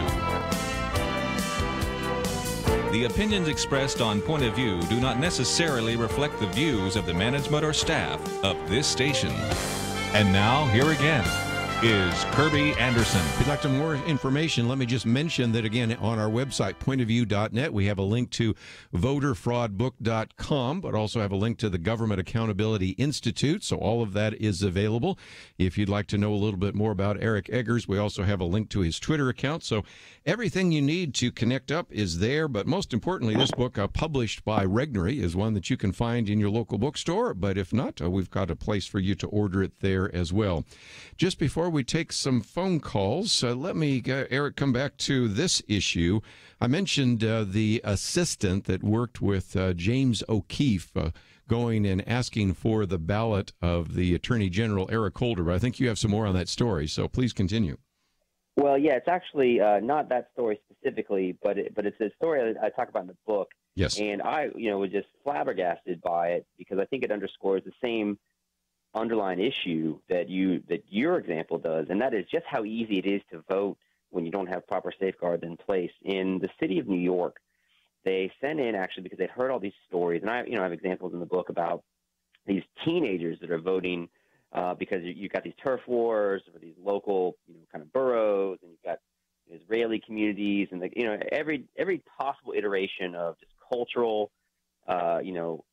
decisions and efforts to try to take control by any means possible. That's what we have in the book. But the city of New York and the state of New York, they knew they had a problem. And so they said, well, let's see how big this is and how how easy is it to cast a ballot illegally. So they sent in undercover investigators to go into the city of New York and try to vote in different precincts and to impersonate, people that were on the voting rolls that shouldn't have been, right? So these are people that were out-of-state residents or people that were actually deceased or people that were non-citizens or people that were actually felons. And so, and just like the Eric Holder example, in one instance you had a 26-year-old agent voting on behalf of a 76-year-old person, and that was no problem. And of the 63 ballots, and they cast ballots in elections that weren't going to be competitive because they actually wanted to see, can I physically cast this ballot? Right. So they did cast ballots, and they attempted to cast ballots 63 times. Of those 63 ballots that they attempted to cast, 61 of them were successful. And one of the only 2 times that they weren't successful was because the undercover agent was actually trying to cast a ballot on behalf of a felon who was actually incarcerated in New York State. And only because the felon's mother was working the polling was the unsuccessful. That they caught it. So, yeah. I know. It just shows you that's the kind of stuff it takes, right, to prevent voter fraud from happening. Let's take some phone calls along the way. I know you have some comments, so if you'd like to join us, that number is 1-800-351-1212. Let's go to the state of Texas first, KBJS. Orban, you have the floor. What's your point of view? Okay, thank you, Kerby. I'd like to share a little experience I had in the free state of Anzan where I went to vote. And I went to say that, and after getting my ballot, realized it'd give me 2 ballots. So I said to myself, I'll take that one back. And I did. And they kind of looked at me, and I thought, man, did they think I knew the secret handshake or something in Van County, and they gave me 2 on purpose? How did they select people work in those places? Yeah, well, again, that is a one where you had a paper ballot, which at least maybe you could catch that. I mean, it gives new meaning to the vote early, vote often kind of mindset. But, Eric, frankly, I've always felt that the paper ballot gives us a paper record. I know we're going to get some calls from people wondering about these voter machines and all sorts of other things and checking. So that's another issue. It's the voter rolls. It's the whether or not a person is allowed to vote twice. There are just a lot of issues that surround our elections that should be cleaned up, shouldn't they? Absolutely, and I didn't catch the caller's name. Orban. Yeah. Orban, yeah. So he could have voted twice, but even if he had done so, he would still not be the record holder. In the book, I talked about a gentleman who actually was able to vote 3 times in the same election, voted in 3 different states, and it's because he owned property in all of those states, and so he just assumed, well, I clearly must be allowed to vote in these states, and that's obviously not accurate. Yeah, but the people that really honing in on the voter security, we've had all these improvements in technology, yet you still see that, they just had a hacking conference. I think an 11-year-old was able to successfully hack into Florida's election machines. They had another hackathon where somebody was able to gain administrative access in 2 minutes to one of these electronic voting machines. So, yeah, I think having a paper ballot, at least some form of paper record, is essential. It's maybe necessary but not sufficient. Sure. Let me, just before I take another phone call, talk about a case that went to the Supreme Court. We were mentioning Ohio a minute ago. And, of course, I just salute again Ohio, saying we want to try to do something to clean up the voter rolls because, as we pointed out, you've got 248 counties where there are more people registered than people of voting age in the county. And so they brought this case. Well, they actually didn't. It's those who were saying, well, this is inappropriate because the 1993 National Voter Registration Act, oftentimes referred to as the Motor Voter Law, says that you can't cancel registrations solely for not voting. Well, Ohio said, well, wait a minute. They didn't vote over like a 4-year period, and so you ultimately have 3 consecutive election cycles where they don't vote. But we also sent mailings to them, and they ignored all the mailings. And my argument, and Eric, tell me if maybe I'm missing something, if you miss 3 consecutive election cycles and you ignore all the various mailings from Ohio, that should be a good enough standard to actually remove you from the voter rolls. And I think the Supreme Court finally decided that that was indeed the case.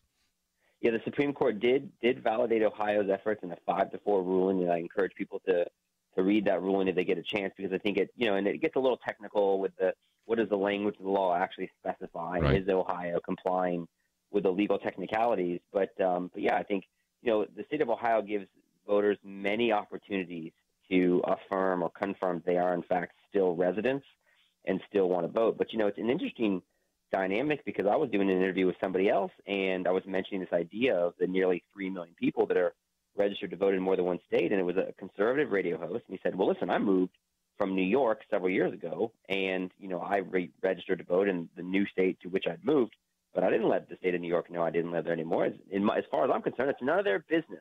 I don't want them I don't want them tracking me down. And so, it's an interesting, but it just, people have different motivations.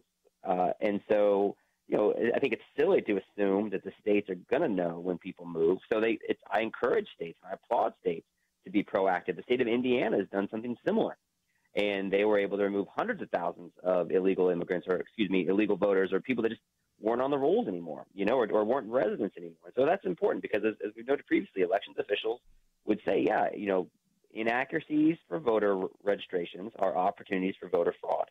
Well, so, again, I just use your book as an example because right there in the appendix, you go through 18 pages of all the different counties in the state of Florida and document how many individuals voted twice. And the number is over 2,100 individuals. There's hardly a county in Florida where somebody did not vote twice. Well, look what that does. That gives those individuals who are cheating an advantage over those of us that obey the law. So let me take some more phone calls. We may not have time for all the calls, but even if Eric leaves us at the top of the hour, we'll still take some calls if you have some comments. Let's head out to California this time. KNLB, what would you like to add to our conversation, Kathy? Yes, I was wondering, under the penalty of perjury and fraud, couldn't the people of that state start suing the organizations or that for because it's committing fraud on the court and it's also committing fraud in the state and they're perjuring themselves. So why can't the people of the state, when they discover this going on, start suing? Well, what about that? Because right now it seems to me, Eric, that the people that are bringing the lawsuits are the ACLU and the George Soros-funded groups, and even, of course, the case I talked about, the Ohio case, they were all suing the state. But is there a recourse for those of us that are honest citizens and saying, wait a minute, you are state representatives. The Secretary of State is supposed to make sure that we have voter rolls that are cleaned up. And why can't we bring suits and deal with this in some kind of situation in the judicial system? Yeah, it's a great point. And there are people that are pursuing that course of action. J. Christian Adams is very prominent. He sues states regularly arguing that they have a duty because of the 1993 law to maintain accurate voter rolls. So he sued Broward County, the state of Florida, recently, and that's actually part of the lawsuit in that case and other lawsuits led to this really bizarre scenario where you've got the supervisor of elections for the state's second most populous county, right, Broward County, Florida, where you've got over 1 million registered voters, and the supervisor of elections, whose name is Dr. Brenda Snipes, admitted that her office didn't know what the word canvassing meant because the law required that there be multiple officials present before they started opening ballots, and her office was just doing it anyways. Like, oh, well, but that's just an example of the flaws and the problems that exist. But people like J. Christian Adams, people like True the Vote, these groups out there, they are suing the states and I think trying to force them to comply with the federal law.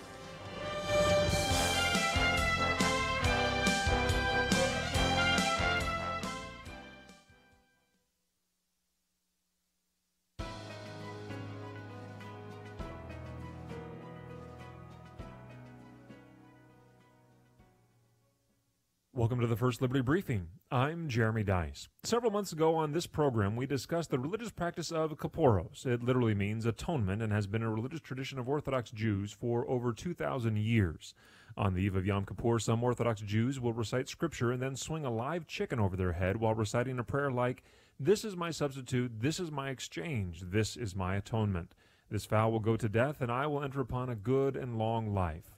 The chicken is then butchered in the kosher fashion, and the meat of the chicken is then often donated to those in need of food. The ceremony invites the participants to contemplate their own mortality and appreciate the atonement of their sins. We represent the Chabad of Irvine that was sued by animal rights activists in federal court during the Holy Week of October of 2016. I'm pleased to report that that lawsuit was recently dismissed.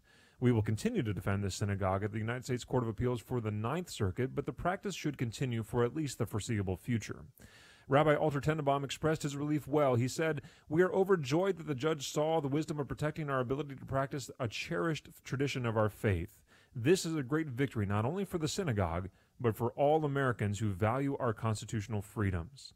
To learn more about this case and how First Liberty is protecting religious liberty for all Americans, visit firstliberty.org. You can learn how to protect religious freedom in the workplace, public schools, your church, the military, and more by downloading First Liberty's free Religious Liberty Protection Kits at firstliberty.org. That's firstliberty.org. If you want hope for religious freedom, go to firstliberty.org.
Now, back to Point of View, your listener-supported source for truth. Eric Eggers with us for just a few more minutes, again, as we talk about his book, Fraud, How the Left Plans to Steal the Next Election, from the investigators who brought you Clinton Cash, and again, working with the group, the Government Accountability Institute.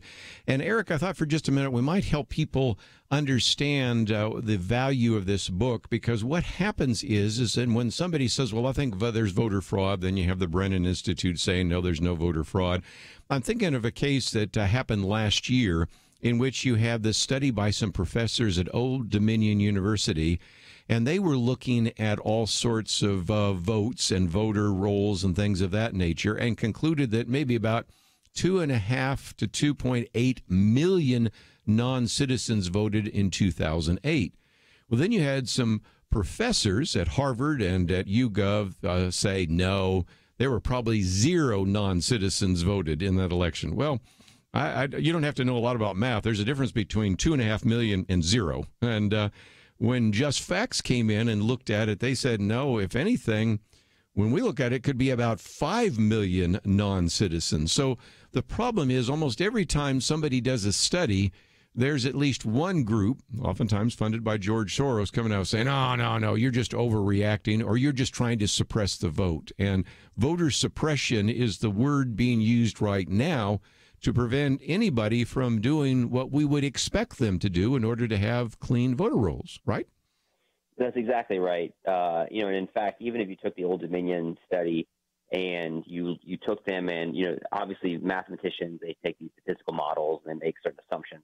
But even if you took like the most conservative estimate of what that Old Dominion study looked at, I think you would still come up with like 1.5 million illegal votes cast in the 2008 election. So, right, it is interesting to see these people that fight. And of course, these people have much higher degrees in mathematics than I do. But I think you summed it up incredibly well. And yeah, it is important to understand who's funding what. The Trump Commission, on election administration, this commission that was impaneled and co-chaired by Secretary Kobach, right, who said, hey, let's take a look, and let's for the first time do an honest look and try to get our hands around just how bad of a problem this was. It was ultimately not successful because it was sued, and this is the left playbook, right? The Brennan Center, the Brennan Center, which by the way takes over $10 million from George Soros, brags on its website about how they were party to 19 different lawsuits to try to stop that commission from election administration from doing the work it was set out to do. And I'm not saying that it was perfectly designed, and I think it had some problems in terms of what's legally accessible in terms of the voting rolls, and that's a discussion for a different day. But the point is that you've got these groups, and their whole gig is to try to sue everybody, and then they turn around and brag about, see, there was nothing to find there. Well, it's because they sued them to keep them from actually looking and finding the voter fraud. One of the things that I say in one of the booklets we make available is, first of all, make sure you're registered to vote. And very soon we're going to put on our website a place where people can double check to make sure they're registered to vote. Sometimes people move and realize, oh, wait a minute, I'm in a different precinct. I need to go back and take care of that before the election. Number two, I think make sure that if you don't have and live in a state which requires a voter ID, you begin to push forward with that. And more importantly, I've suggested that some of our listeners might really think about becoming election judges, because when that was done, you mentioned True the Vote. We're broadcasting again from the state of Texas, and down in Houston, they began to recognize some voter irregularities. Isn't that a nice term for that? Some things that didn't quite look quite right. Well, if you're an election judge and you have some challenges, you can at least have oversight over your precinct where people are voting, and some of that malfeasance might be prevented. And given the fact that we are looking at some really close elections, U.S. Senate elections, some real close ones, some congressional elections, not to mention those for the state legislature, this is where I think we certainly really need to encourage some of our listeners to get involved, don't you think? That's exactly correct. I spoke to this group of election law attorneys out in St. Louis at an annual convention just a few weeks ago, and they talked about how, these are the people that are on the front lines. These are the people that are suing the campaigns and suing the state governments to try to make sure that the laws are enforced, and in some cases that the laws are even interpreted, I think, to make sure that elections are secure. And that means stuff like, hey, no, campaigns can't go out and harvest as many ballots as they want to. There's a practice called granny farming, where senior citizens are exploited and taken advantage of. And so, let's make sure that only the voter or maybe a voter's relative can return an absentee ballot. And it shouldn't be a political operative, because that's a whole industry, by the way.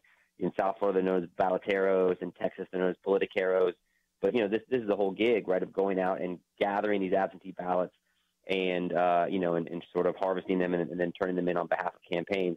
But I think election law judges is exactly the right step, because the reality is that voter fraud happens at the ground level, and oftentimes it's not the systems that are in place, but it's the campaigns, and it's the lawyers, and it's the election observers that are the ones that have to be the eyes and ears. They have to flag the problem, and then contact the appropriate authorities and make sure that that every vote gets its true weight, because the system, as it's currently set up, is not incentivized to do so, and that's why we see voter fraud happen. Let me just mention that we have a link to your website, voterfraudbook.com. Of course, people can find the book in their local bookstore. They can order it there. But I'm going to give an assignment to our listeners that I sometimes do, and that is you've got a very well-done video. It is an interview that Lou Dobbs did with you for about 4.5 minutes. And I would encourage our listeners to go to voterfraudbook.com. It's in the left-hand corner there. Watch the video. It'll only take you about 4 minutes. And then, since it's a YouTube video, you can click that share button and put it on your Facebook page or Twitter page. And you will be surprised at the reaction from individuals to this, because just saying, I think it'd be good to make sure that we allow the right people to vote. You will get, if you have lots of people on your Facebook page or your Twitter posts that don't agree with you, all sorts of various kinds of words that are used to describe you and your family. But at the same time, I think it will also educate some individuals about what is taking place, because we're told, no, there's really not a problem here. And apart from your book and a couple of other resources out there, I think most people are unaware of the fact that we need to pay attention to these elections, and especially some of these close elections. A little bit of mischief on the hands of any one individual or a couple of individuals could mean the difference between a person who is fraudulently elected or legitimately elected. So I appreciate you writing the book, and I appreciate you giving us an hour today here on Point of View. Hey, it was my pleasure. Thanks so much for the time. Again, you can find out a little bit more about the book. It is entitled Fraud: How the Left Plans to actually Steal the Next Election. It's about 200 pages, hardback. Of course, you can also get it in Kindle. And it really goes through quite a bit. It educates you about a couple of these key individuals we've talked about, Tom Perez and George Soros and others. It reminds us that we've always had some kind of election fraud, even going all the way back to George Washington and all the way up to, I used examples of Huey Long and Lyndon Johnson, but we can use even more recent examples than that. Then the problem of non-citizen voting, the problem, which we really didn't get into, of absentee ballots, because those of you in Oregon, that's really how you vote, and others vote that way, and some of the difficulties there. Then those who are counting the votes and all sorts of other issues, and I did my best to try to give you a brief overview of a book that goes into this in a little bit more detail. So let me encourage you to find out more about the book. You might want to read it, but even if you don't, would I at least like to suggest that you go to the website, watch the video, and maybe post it, start some conversation, and might even ask your elected officials, especially those responsible for elections in your county and in your state, what are they going to do to address some of these issues that he's raised in his book? Good question to be asking right now rather than after the election in November. We'll come back. We've got a lot more to cover. And if you'd like to join us at any point, 1-800-351-1212. We'll be back right after this.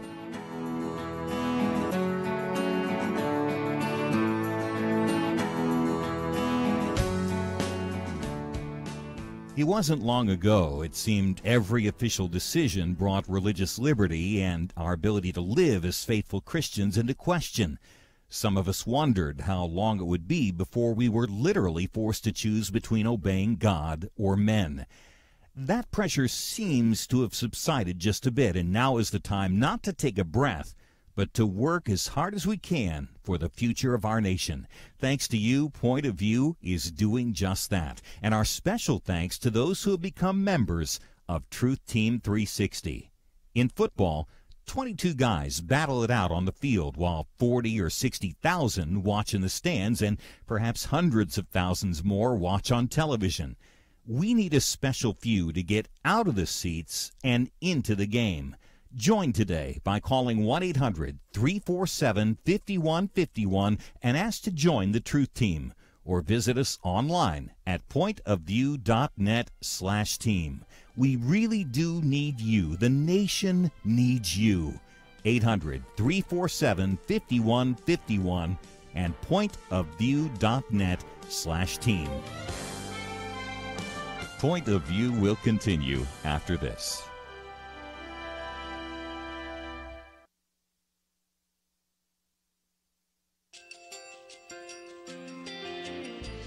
I just want to thank you so much for all the wonderful programming you have. You're just absolutely fantastic. I recently started listening to Point of View, and I really found it interesting because of the different subjects you cover. Thank you for that. I really appreciate everything that you do in keeping us informed. Thank you, Kerby, for everything that you have been doing. I appreciate all the work that you're doing, advocating for the Word of God. Thank you so much. Point of View, I think, is absolutely necessary because it's a Christian perspective, a biblical worldview perspective, and receive very current, up-to-date information about what is really going on, week to week in our culture, which is changing so rapidly, and yet it's morally sliding backwards. Yeah, I'm just, first of all, I thank you guys. Y'all's program is wonderful, and enjoy it every day. I learn so much every time I listen to it. Point of View Radio Talk Show.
Hi, this is Kerby Anderson. You know, each day we take on the tough issues and provide a biblical perspective to them. The topics we cover are wide-ranging: apologetics, theology, prophecy, creation and evolution, intelligent design, marriage, family, child rearing, the millennial generation, trends in society, politics, economics, business, religious liberty, the Constitution, public policy, foreign policy, military policy, tensions in the Middle East, abortion, homosexuality, pornography, sexual ethics, media, technology, history, and America's godly heritage. We talk about anything that affects your faith, your family, or your freedom. So don't go anywhere, because Point of View continues right now.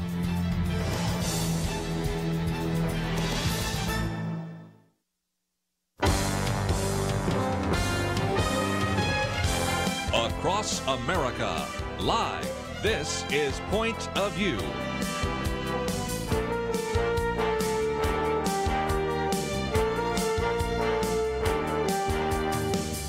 And now, Kerby Anderson. Second hour, if you'd like to join our conversation, 1-800-351-1212. Just happened to join us. We spent some time in the first hour there talking with Eric Eggers about his book, Fraud, How the Left Plans to Steal the Next Election. And we have at least one call left over from the last hour, so let's get to Virginia in the state of Florida. Virginia, thank you for joining us today here on Point of View. Yes, hello. Yeah, I was concerned about the voter fraud also, but I feel like that if we have a identification as we go into the booth where they are checking our name off to find if we're actually that person in America. For us to get a passport, we have to have ID. We usually have driver's license. If we're in college, to go in to take a test of any kind in any university, probably most universities, you're going to have to walk in with an ID to get your test before you can take it. Well, again, I have little patience with people that say, well, I think it's too much of a burden for an individual to have a photo ID, because Virginia, I always, at least once a month, go through the list of all the things that you can begin to think of that need an ID. This one comes from the Washington Examiner, and let me just see if you can agree with some of these, too. To buy alcohol, you have to have an ID. If you're under the age of 27 years of age and want to buy cigarettes, you have to have an ID. You have to have an ID to open a bank account. You have to have an ID to apply for food stamps, to apply for other welfare benefits. You need an ID to apply for Medicaid and Social Security. Need an ID to apply for a job, to apply for unemployment. You need an ID to rent or buy a house, to apply for a mortgage. You need an ID to rent a car or to buy a car. Of course, you need a driver's license to drive that car. You need an ID to get on an airplane. You need an ID to get married. You need an ID to buy a gun. You need an ID to apply for a hunting license, a fishing license. You need an ID to rent a hotel room. You need an ID to buy a cell phone. You need an ID to pick up a prescription. Matter of fact, you even sometimes need an ID to buy certain cold medications, and need an ID to give blood transfusions and blood donations. So, I don't know. It seems to me like if you really want to function in this world, Virginia, having an ID makes a lot of sense. That's correct. And I think even when you go into the doctor's office to fill out the application for, for even a physical, you've got to have an ID. And there was one more I was thinking of, but it's right off the top of my head, and I can't think of it. We're making a long list already of the things that you want to have an ID for.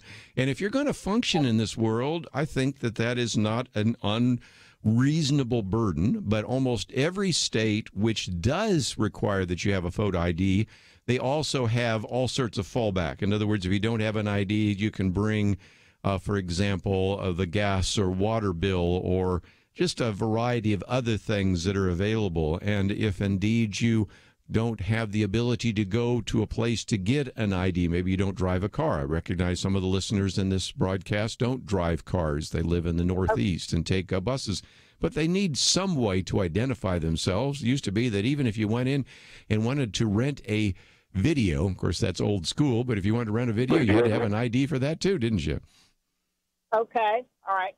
Now, I remember years ago, probably in the, let's see, probably in 65, 66, 67, along in there. My father always wanted us to vote when we reached 18, and I would help him. We would stay up like, I don't know, 12, 1 o'clock in the morning at the courthouse counting votes. I agree. I think that we were able to get an ID of some kind through, I don't know if we received, like you say, benefits of any kind, maybe through the U.S. government or whatever. Even we're armed forces, we should be able to get the, and I think that would probably eliminate a lot of our fraud. I think it certainly would. And again, of course, it would eliminate at least the situation which we talked about earlier, where the individual working with James O'Keefe went in and wanted to get the ballot for Eric Holder. And of course, we talked about Eric Eggers talking about how they, in some of these less contested races, went in and wanted to see how many individuals could go in and pretend to be someone else and get somebody else's ballot. And in all but one of the cases, well, there were two, but the one was not even counting because it was the mother of the convicted felon. In all but one of those, it was possible to do so. So you can honestly see that we've got a problem there with identification. Now, that being said, just before I take a break, let me mention some of the other problems. That is dead people voting, and that has been a significant issue as well. Individuals who no longer alive, and because people know they're no longer alive, they go in and pretend to be them. Now, voter ID might work in that particular case, but where you have multiple registrations, which in the book of fraud, and especially since Virginia is in the state of Florida, documented 2,100 individuals in the state of Florida that voted twice. And those are the ones they catch. You know as well as I do, they may have missed some others, but they were able to catch those. And again, let's see in the state of Florida, you have a U.S. Senate race that could be a lot closer than people anticipate. There could be a race for the Senate or the House in Florida that could be determined by some of those duplicate votes. And so that is certainly the case. And then, of course, the other one that we've talked about before, we have more people registered in 248 counties than we have people who are of the right age, of voting age in those counties. And so those are just a couple of issues that I think need to be addressed. And so, if nothing else, just a great illustration for why I think the solution in part is to have voter ID, and the solution as well is to begin to clean up the voter rolls. And the reason I rattled through that list of all the places where you need a voter ID is from my commentary that came out last year. I wrote that because we had a U.S. district judge that believed that having a voter ID was unnecessary to vote and struck down, in that case, in the state of Texas, the requirement that voters have a photo ID in order to vote. Now, any one of 7 forms of identification could be used. So even if you didn't have a photo ID, you might have something else. But again, these individuals, whether district judges, whether appeal court judges, whether individuals funded by George Soros, or just other individuals who think that it would not be necessary to have a voter ID, I think aren't really living in the real world. And then the second issue is cleaning up the voter rolls. That case had to go all the way to the Supreme Court. And again, even though it was finally approved 5-4, I would like to know from those 4 liberal justices why, after an individual has not voted in 3 consecutive elections and has not responded to any mailings from Ohio, why we couldn't, at that point, at least remove them from the voter rolls. But nevertheless, 5-4, it was a victory, but a very close one indeed. We'll be right back.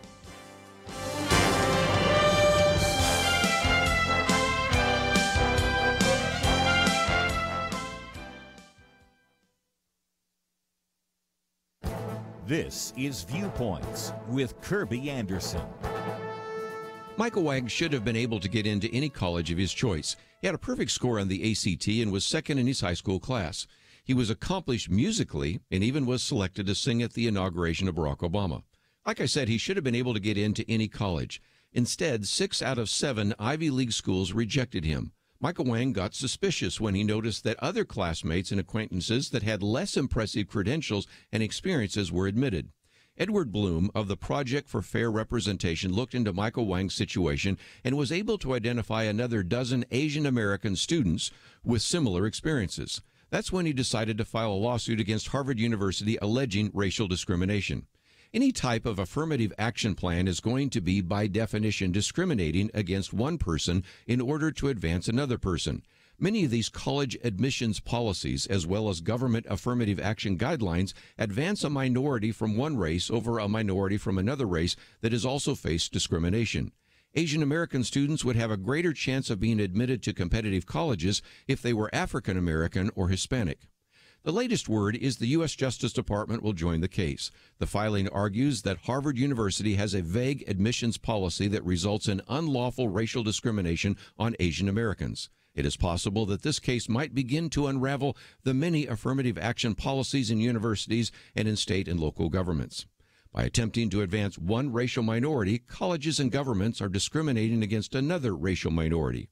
We might be seeing the beginning of the end of affirmative action. I'm Kerby Anderson, and that's my point of view.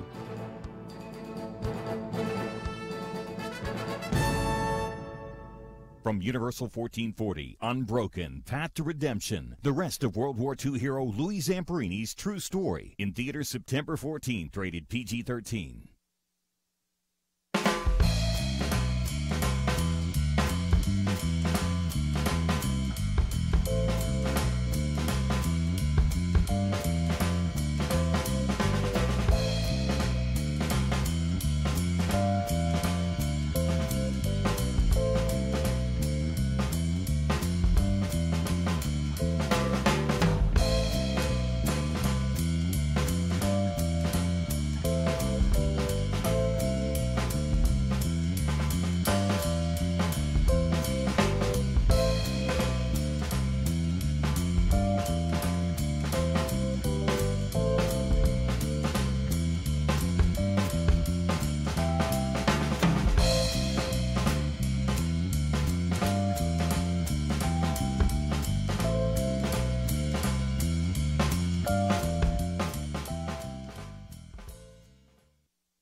You're listening to Point of View, your listener-supported source for truth. Let's come back once again. If you would like to join our conversation, 1-800-351-1212. I'd like to talk about civility for just a minute, and I will just mention in passing Serena Williams, although maybe some of you have some comments about that, but then I want to focus on the first article we've posted here.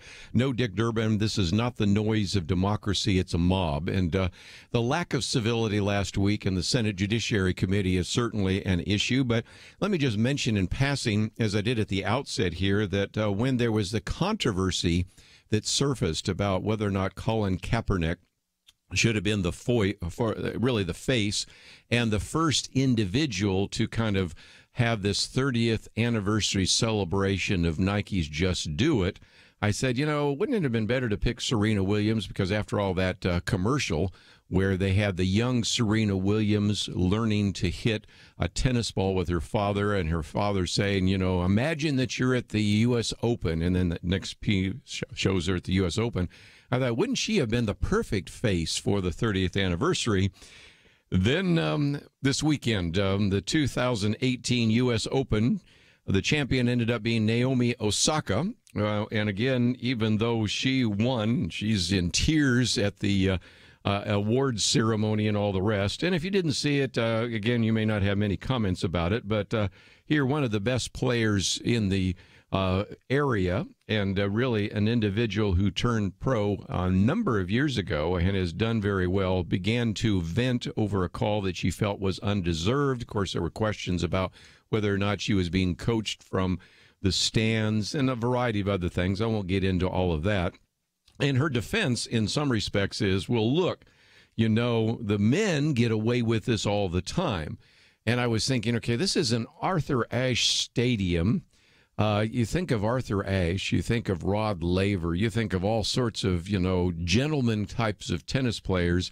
I would want that to be my standard, not, of course, what she was referring to, and that is John McEnroe.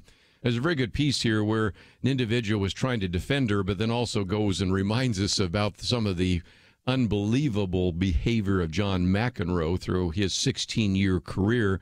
And it tells a story, I'd forgotten about this. In 1990, John McEnroe was actually defaulted out of the fourth round of the Australian Open for one of his many prolonged tantrums. And at the time he said, I suppose that even though I don't feel like I should have been defaulted, say in this particular match, I'm sure there have been a few other times where I probably deserved to be so. And so, again, some people are saying maybe Serena Williams should have been given a pass. But, again, when you see her slamming the racket, yelling and screaming and those kinds of things, what kind of image are we sending to our kids? And, of course, when we have a president, as we've talked about, with the kind of tweets that he's posting there, that's not helpful. But I wanted to focus on our first article here that came from Rod Schwartzwalder, an individual that we've had on the program before. He's been with Family Research Council. Actually, he also teaches at Regent University. But he really wanted to take on the comments by Dick Durbin because we had just the first day alone, I think weren't there 70 arrests that took place. And the final count was in the hundreds, if I remember right, of individuals that were interrupting the Senate Judiciary Committee. And so he quotes from Dick Durbin, who said, "What we heard is the noise of democracy," in which Dick Durbin, senator from Illinois, was praising those who tried to break up the Supreme Court nominee Brett Kavanaugh's hearing. And again, Dick Durbin said, "This is what happens in a free country when people can stand up and speak and not be jailed, imprisoned, tortured, or killed because of it." Okay, that's over the top. But nevertheless, here's what Rob has to say. "No, Senator, the protesters did not scream with the voice of democracy. They reject the 2016 election. That was the voice of democracy.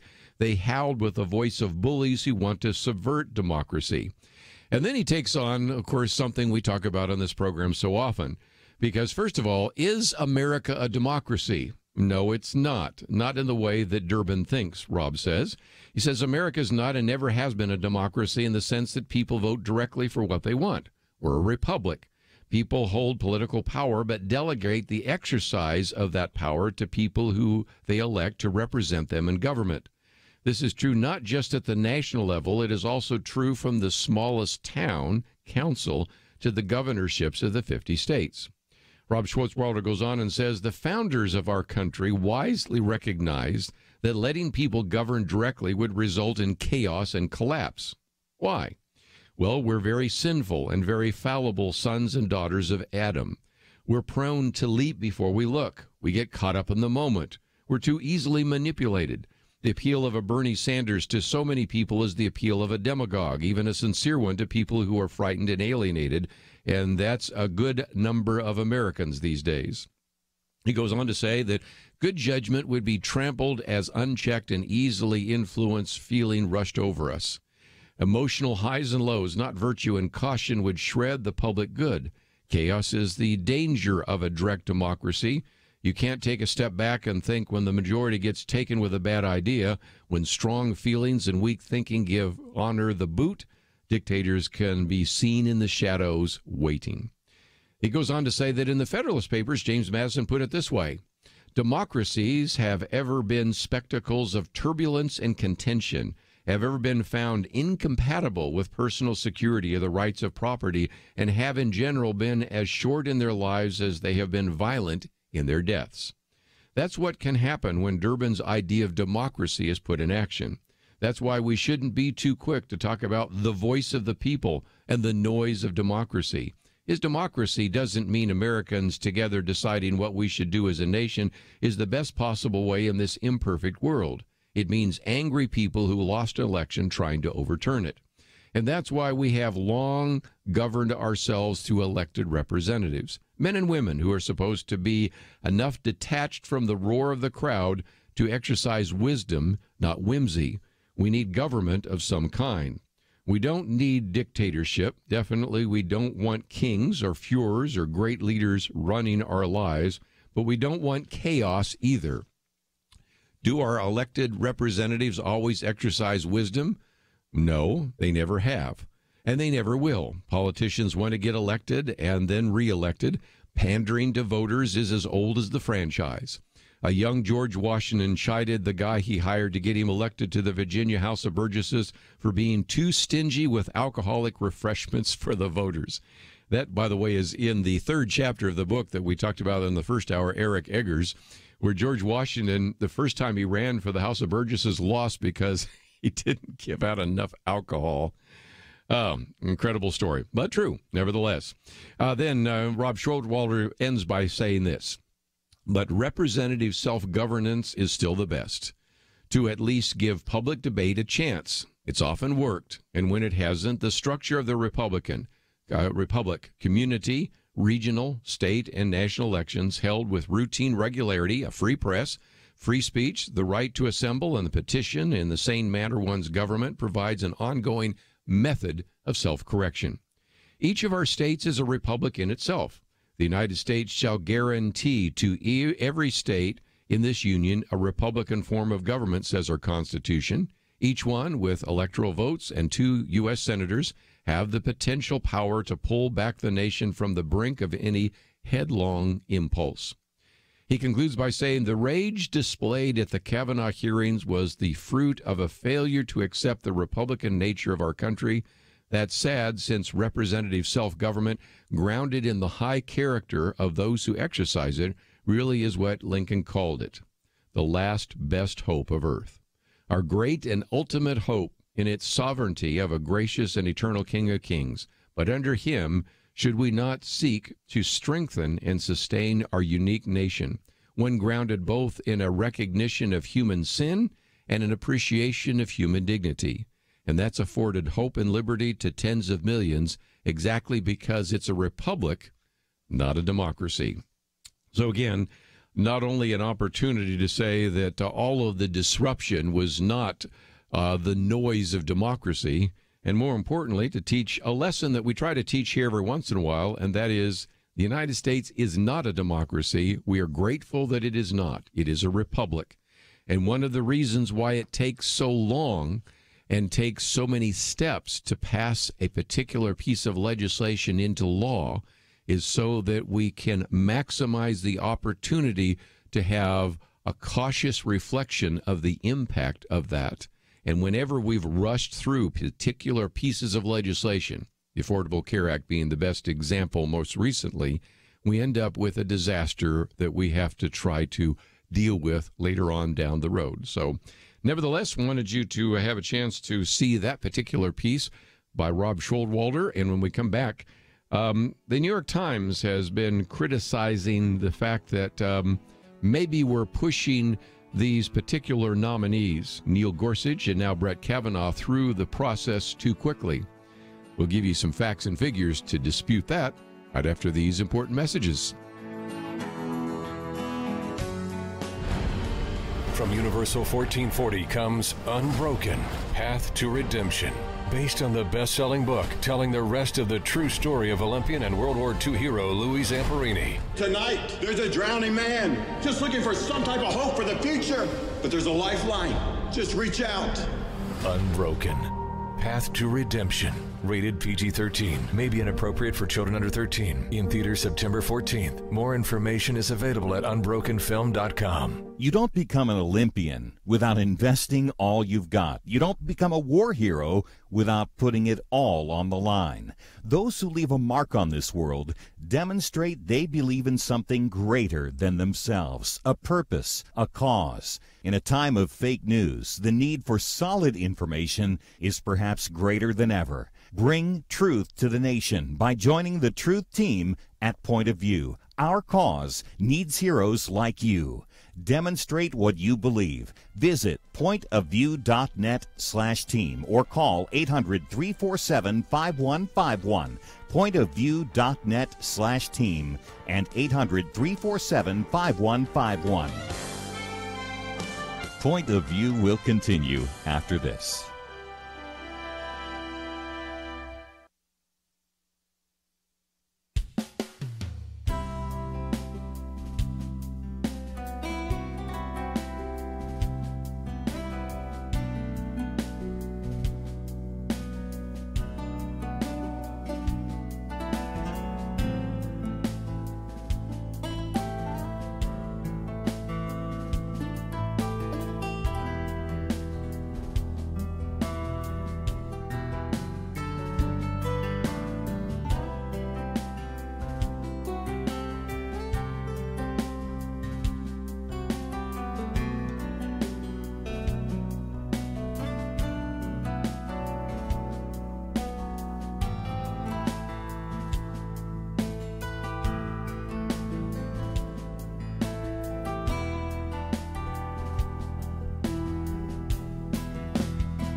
You are listening to Point of View. The opinions expressed on Point of View do not necessarily reflect the views of the management or staff of this station. And now, here again is Kerby Anderson. Final half hour. I would love to get your comments. 1-800-351-1212. What about civility on the tennis court? What about civility in the hearing rooms? We're going to get into some more of that in just a minute, but let me take some phone calls, give you a chance to express your opinion, and let's get an opportunity to have a dialogue or discussion. We'll head to South Carolina, WAGP. Shirley, what's your point of view? Yes, sir. I wanted to. I didn't know exactly what all you had said about Serena because I was away from my desk. I heard when you first came on, but I guess it was about the way that she acted this weekend. Yes, and of course I talked about how she said, "Well, it's not fair. Some of the men are allowed to overreact." And of course, we recognize in the heat of the match anybody says something. But I'd love to get your thoughts. What about that? Because is this setting a good role model for our young people? And what are your thoughts about how she conducted herself? Yeah, I don't think you won't care too much for what I have to say right now, but I'm saying the way she conducted herself, how is that compared to President Donald Trump, the way he conducts himself as a president? Well, I think both of them are in a problem. Matter of fact, the president, as I mentioned just a minute ago with his tweets, is certainly not setting a good role model for our kids. So I agree with that. But what about Serena Williams? What's your thought about that? Is that just something that happens at the heat of the moment and we give it a pass, or is I think it happened at the heat of the moment because nothing like that has ever happened to her before. She's never gone down that path before. So in the heat of a moment, that happened. But I was just thinking when you were saying earlier, I heard when you said, well, you had take your comment back about her being with Nike, and I'm like, look, we got a president that is saying anything that he wants, and I wouldn't have put him in a Nike ad either. So I agree with that. Oh, well, that's good. Okay, all right. But back to the point that you said, well, this is a one-time, one-off. Back in the 2009 U.S. Open, she had a foot fault, and that's where she, came up to the linesman and said, I'm going to shove this ball down your, and I can't finish the sentence because she used some words that we don't use on radio. So this is the concern I've got. You would really love to have, and that was back to the Colin Kaepernick issue. Was that the best person for Nike to put out there as the 30th anniversary of Just Do It? I don't think so. And I at the time said, why not Serena Williams? I still think that commercial is one of the best out there.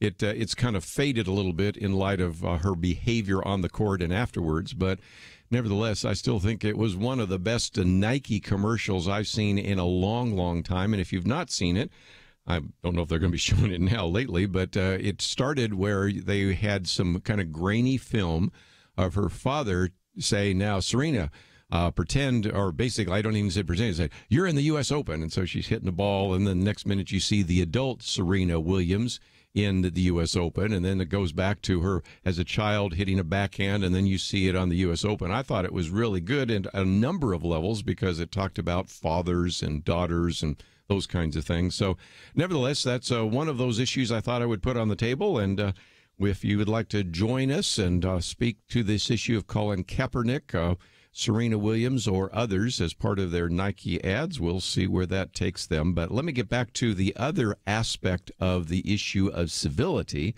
and that is, as we pointed out just a few minutes ago, there was such an uproar in the confirmation hearings, and there have been some that have said maybe it is time to not have these confirmation hearings. You might say, well, aren't we supposed to have those? No, the Constitution only requires that Senate give advice and consent. There's nothing in the Constitution about hearings. I've heard people say, and I'm going to try to document this, that when William O. Douglas, who was really one of the more outstanding justices, was actually nominated, he just sent in his papers and he was confirmed. And, of course, we've got to recognize that in many of these cases, whether it's Ruth Bader Ginsburg or Antonin Scalia, Sandra Day O'Connor, most of them were confirmed 93 to nothing, 98 to nothing, 96 to 3. I mean, these were just sort of perfunctory. These are quality individuals. We don't need to go through all of this hue and cry. And I think that the argument being made right now is that maybe we need to reevaluate the confirmation hearings for 3 reasons. Reason number 1 is all of the theatrics that took place, the questions that the Democrats were asking of Brett Kavanaugh and in the past of other individuals about abortion and guns. You know they're not going to give conclusive answers to those questions, no matter how many times in so many different ways they're being asked. And that goes back to what many people have referred to as the Ginsburg rule, which was established by then Senator Joseph Biden, who, when Ruth Bader Ginsburg appeared before the committee, said that we simply cannot and should not ask you about specifics involving future cases you might consider. And so I know there's a big debate right now between Republicans and Democrats about whether or not this Ginsburg rule should apply. But the reality is that many of the senators asking these questions already had made up their mind, already had signaled how they were going to vote on this nominee in the first place. And the complaint that they didn't have enough documents is pretty lame in light of the fact that they had almost 500,000 documents that were available to them, including more than 30-plus decisions rendered by Brett Kavanaugh. So that's reason number 1. Reason number 2 is the fact that there was also just a lot of political grandstanding. Not only were these questions sometimes, as a matter of fact, can I just say, Senator Ted Cruz asking about what did you learn by coaching your daughter's basketball game? I mean, how's that germane? But anyway, we'll leave that alone. But some of these others, you remember Senators Cory Booker, Kamala Harris, Richard Blumenthal, just all the political posturing, the media manipulation, the constant interruptions that took place to adjourn, and then just having to listen to these speeches by every single one of these individuals who was just sort of posturing because they're running for the presidency, they're running for re-election. Most of those statements were pretty much forgettable. They were irritating. And then, of course, the third point, which we just illustrated a minute ago, and that is just the fact that the confirmation hearings just turned into a circus, with apologies to people that work in a circus, by the way. I mean, like I said, the first day, 70 were arrested, didn't get much better during the rest of the week. And it wasn't just inside the hearings. You had people dressed up in all sorts of costumes outside of the hearings and all the rest. And so that's why a lot of people are simply saying maybe it is time to get rid of the hearings. We can just have a one-day set of hearings where there aren't all these speeches. An individual answers a few questions, and then we just schedule a vote because it's just nuts. And it's gotten crazier and crazier as time has gone on. And it certainly, I think, has sullied the opinion that we have of the United States Senate. Which brings me to my second article, and then I'll come back and take some of your phone calls, because you have the editorial board of the New York Times saying that Brett Kavanaugh is being kind of rammed through. And we heard that even from some of these senators. And again, I appreciate this particular piece. It's the second one we've posted that just put some facts on the table. Here are the facts. President Trump announced and formally nominated Brett Kavanaugh to succeed Anthony Kennedy on July 9th.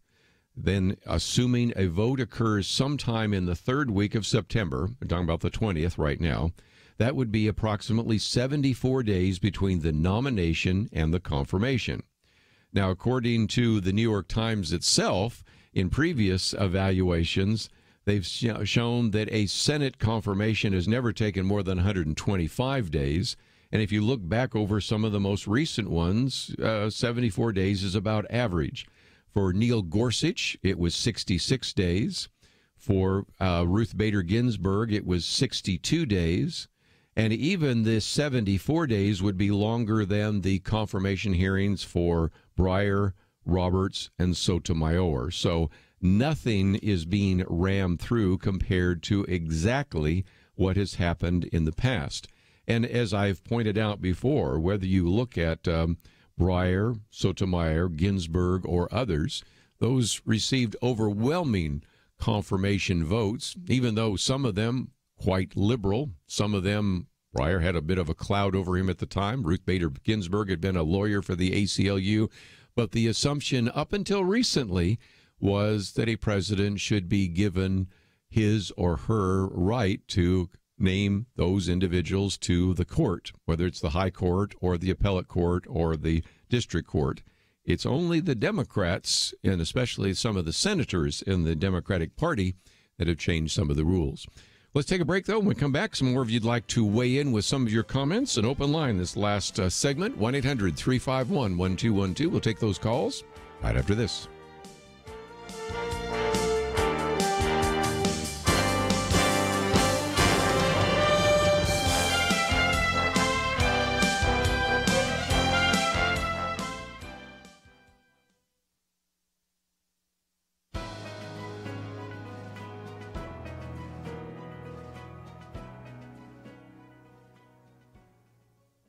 Welcome to the First Liberty Briefing. I'm Jeremy Dice. Several months ago on this program, we discussed the religious practice of Kaporos. It literally means atonement and has been a religious tradition of Orthodox Jews for over 2,000 years.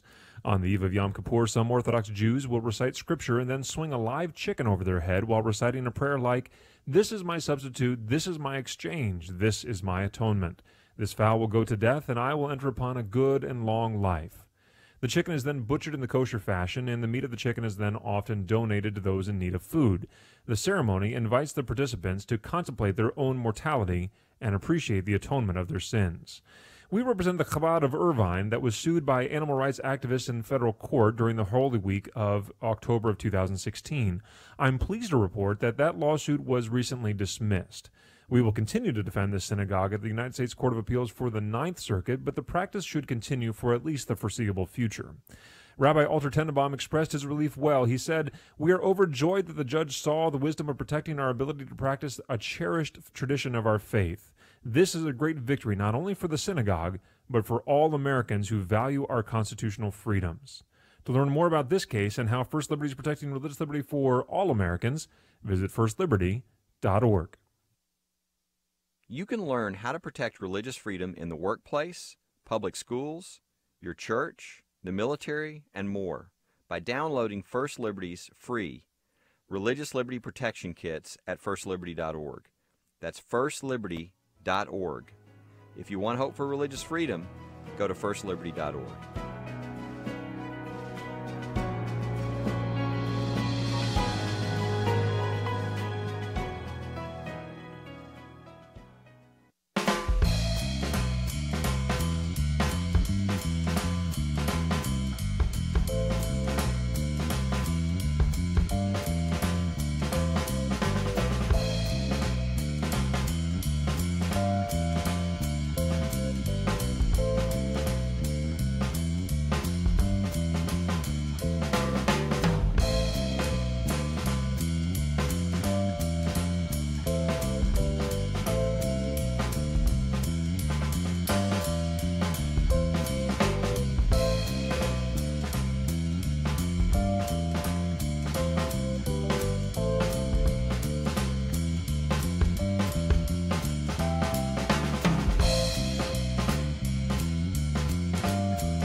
Now, back to Point of View, your listener-supported source for truth. Back for a few more minutes. If you'd like to join us, 1-800-351-1212.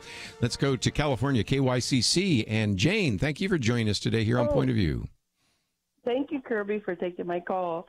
Yes, I just wanted to point out the U.S. Open incident that happened this weekend. Sure. The prior caller had mentioned that Serena had not had this kind of episode, which is incorrect. There was one in 2004 against Jennifer, and of course 2009, the really bad one when she threatened the women's lineswoman. But now this one, I hate that they're blaming Trump. These people are adult people. President Trump, he was not our president back in 2004 and 2009. I didn't hear anyone blaming Barack Obama for her 2009 meltdown, but I guess everything's okay. Trump is free for all. But I just wanted to mention that.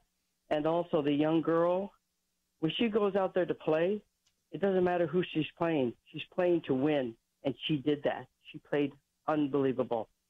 And I She's think the U.S. champion. Yeah, Naomi Osaka, I should say. Her dream was to play in the U.S. Open. Her dream was to play against Serena Williams, and she had her dream fulfilled. I don't think in her wildest dreams she thought she'd win, but she did. So I'm sad to see her cry and to cover her face with a visor and all of that. And that's sad. It was just sort of unfortunate. She worked hard to get there. She worked hard to get there. She sacrificed to get there. She shouldn't. That should not have happened to her. That is something that, unfortunately for me, that's what I'm going to remember Serena for. And that's too bad. It is, because, again, don't hurt your brand is what I want to say, if nothing else. I mean, that's... It's right there on her chest. Yeah. Anyway. If I'm Nike right now, I'm going to go, can it get any worse? And they don't even want to ask that question. I know. Nike has just got a lot going on there. You. Well, appreciate you, Jane. And again, we will come back to this again. But let me just, before we're out of time here, mention that I had two articles. One on This Is Not the Noise of Democracy. Number two, the issue of Brett Kavanaugh in the New York Times. Two others real quickly that we won't have much of a chance to get to, but I just wanted to mention they're on the website for you to read. And one had to do with the fact that, of course, we have this book coming out right now arguing that the White House is in disarray. And I recognize that, first of all, you, of course, have Bob Woodward's book, Fear. You have, of course, the anonymous op-ed that appeared in the New York Times. And so this particular article says that Donald Trump's defenders, led by Vice President Mike Pence, were out in force on Sunday, that's yesterday, on the Talking Head shows, following a turbulent week capped by the publication of an anonymous New York Times opinion piece savaging the president. Vice President Mike Pence sat for two interviews on Sunday talk shows, telling CBS that there has never been a discussion of invoking the 25th Amendment of the U.S. Constitution in a bid to remove Donald Trump from office. He said, no, never, and why would we be discussing it, he said on Face the Nation. Kellyanne Conway, senior counselor to the president, said on NBC's Meet the Press that talk about the amendment has been discussed, that any talk about the fact that it had been discussed is such nonsense. And, of course, a lot of this has to do with the fact that the excerpts from the book by Bob Woodward called Fear have come out. Of course, we haven't had a chance to read the book, and I'm looking forward to reading it just to see what indeed it says. And it casts doubt on the loyalty of some of the closest advisors to President Trump. And, of course, was followed up by this op-ed in the New York Times by an unidentified senior official. And, again, because these denials are coming from an individual that I do have quite high respect for, Vice President Mike Pence, who's been on the program with us before. That, I think, if nothing else, causes me to be a little more skeptical about some of these reports. Again, Vice President Mike Pence said that he believes that the denials from multiple Trump officials, that would be cabinet officials and others, who said they didn't write the New York Times piece, adding that the author doesn't really know what happens in the White House. Kellyanne Conway said the writer obviously is motivated by conceit and deceit, and I don't think should be imbued with credibility. So they were out in force, at least trying to counter some of the things that are in the Bob Woodward book and in the anonymous op-ed, which leads to my fourth and final article that we have posted on the website today. Then we'll take some more phone calls. And that is President Donald Trump's top aides on Sunday ramped up talks of a possible investigation into the identity of an anonymous senior administration official who authored this explosive op-ed last week describing an internal resistance movement seeking to undermine the president. The op-ed published in the New York Times, according to this article in The Hill, roiled the White House as officials sought to tamp down claims that they could be the anonymous author. Trump officials took to the Sunday news shows this week to back the president's argument that authoring the op-ed constituted criminal activity. a claim that Democrats were quick to push back on. Vice President Pence asserted on Fox News Sunday that the Trump administration officials would uncover the identity of the op-ed writer, adding, "We'll find out if there was criminal activity involved." When host Chris Wallace argued that there was nothing illegal about the op-ed, this is where Vice President Mike Pence suggested the author violated their oath of office to the Constitution. He said the Constitution of the United States actually vests all executive power in the President of the United States. To have an individual who took that oath literally say that they work every day to frustrate the president advancing the agenda he was elected to advance is undemocratic. So we'll see where that goes in that regard. If you'd like to join our conversation, that number again is 1-800-351-1212, and we'll give you that opportunity to join us and certainly give you a chance to weigh in with some of your comments. Let me just mention that tomorrow we're going to get into a couple of other very important issues, one of which has to do with the issue of PTSD, and that is relevant in light of the number of individuals who have actually served in the military who are committing suicide. But it's also relevant in light of one of the things we've been promoting, and that is the latest movie, Unbroken, which really kind of gives you the final conclusion of that really powerful book. The first movie, as you well know, was one that documented the incredible story of Louis Zamperini as an Olympic athlete and then a POW. This one picks up from that particular one and then brings him home, helps you understand his descent into alcoholism, his problems with all sorts of different nightmares and those kinds of things, and then actually coming forward in a Billy Graham crusade. So if nothing else, just an opportunity to talk about that. And one of the things which I thought was so striking about the film, which we've had a chance to see around the table here, is indeed that when he became a Christian that night at the Billy Graham crusade, number one, he never drank alcohol again, and number two, did not have any more of those nightmares. Now, I just hasten to add that that's a remarkable, miraculous event. I know individuals that after they become Christians still struggle with alcoholism, with PTSD, with all sorts of things, but that was an incredible miracle that took place. And near the end of the film, you have a chance to actually see him giving his testimony to Billy Graham crusade, going from the reconstruction of it to the actual film itself. So, again, we'll be talking about the issue of PTSD tomorrow and a variety of other issues, and I guess we won't be able to get to this last call, but we always have tomorrow. So if you'd like to join us, that number is 1-800-351-1212. If you would like to know a little bit more about some of the conversation we've been engaging in, including this book by Eric Eggers on fraud, how the left plans to steal the next election, it's all available at our website, pointofview.net. You go there and find those articles, and I hope that you'll take the time to read them and pass them on to others. I want to thank Andrew and Steve for their help behind the scenes. Have a great day. We'll see you back here tomorrow, right here on Point of View.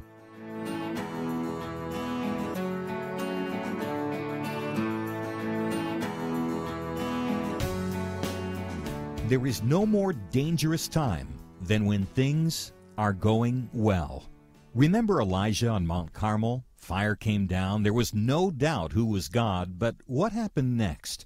He went from amazing faith to a time of great fear and depression. Many Christians have been very thankful a certain Democratic candidate for president was not the one to nominate two replacements for the Supreme Court. But as with Elijah, times of great victory are also times of great danger. Moments like this are not the time to take it easy. This is not the time to let our guard down. This is a time to double down on our work in the community, to serve and pray and plan and invest in a better future.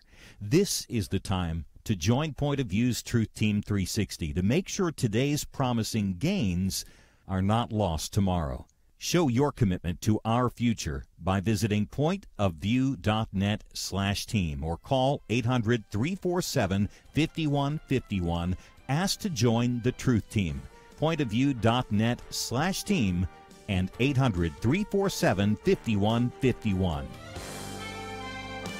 Point of View is produced by Point of View Ministries.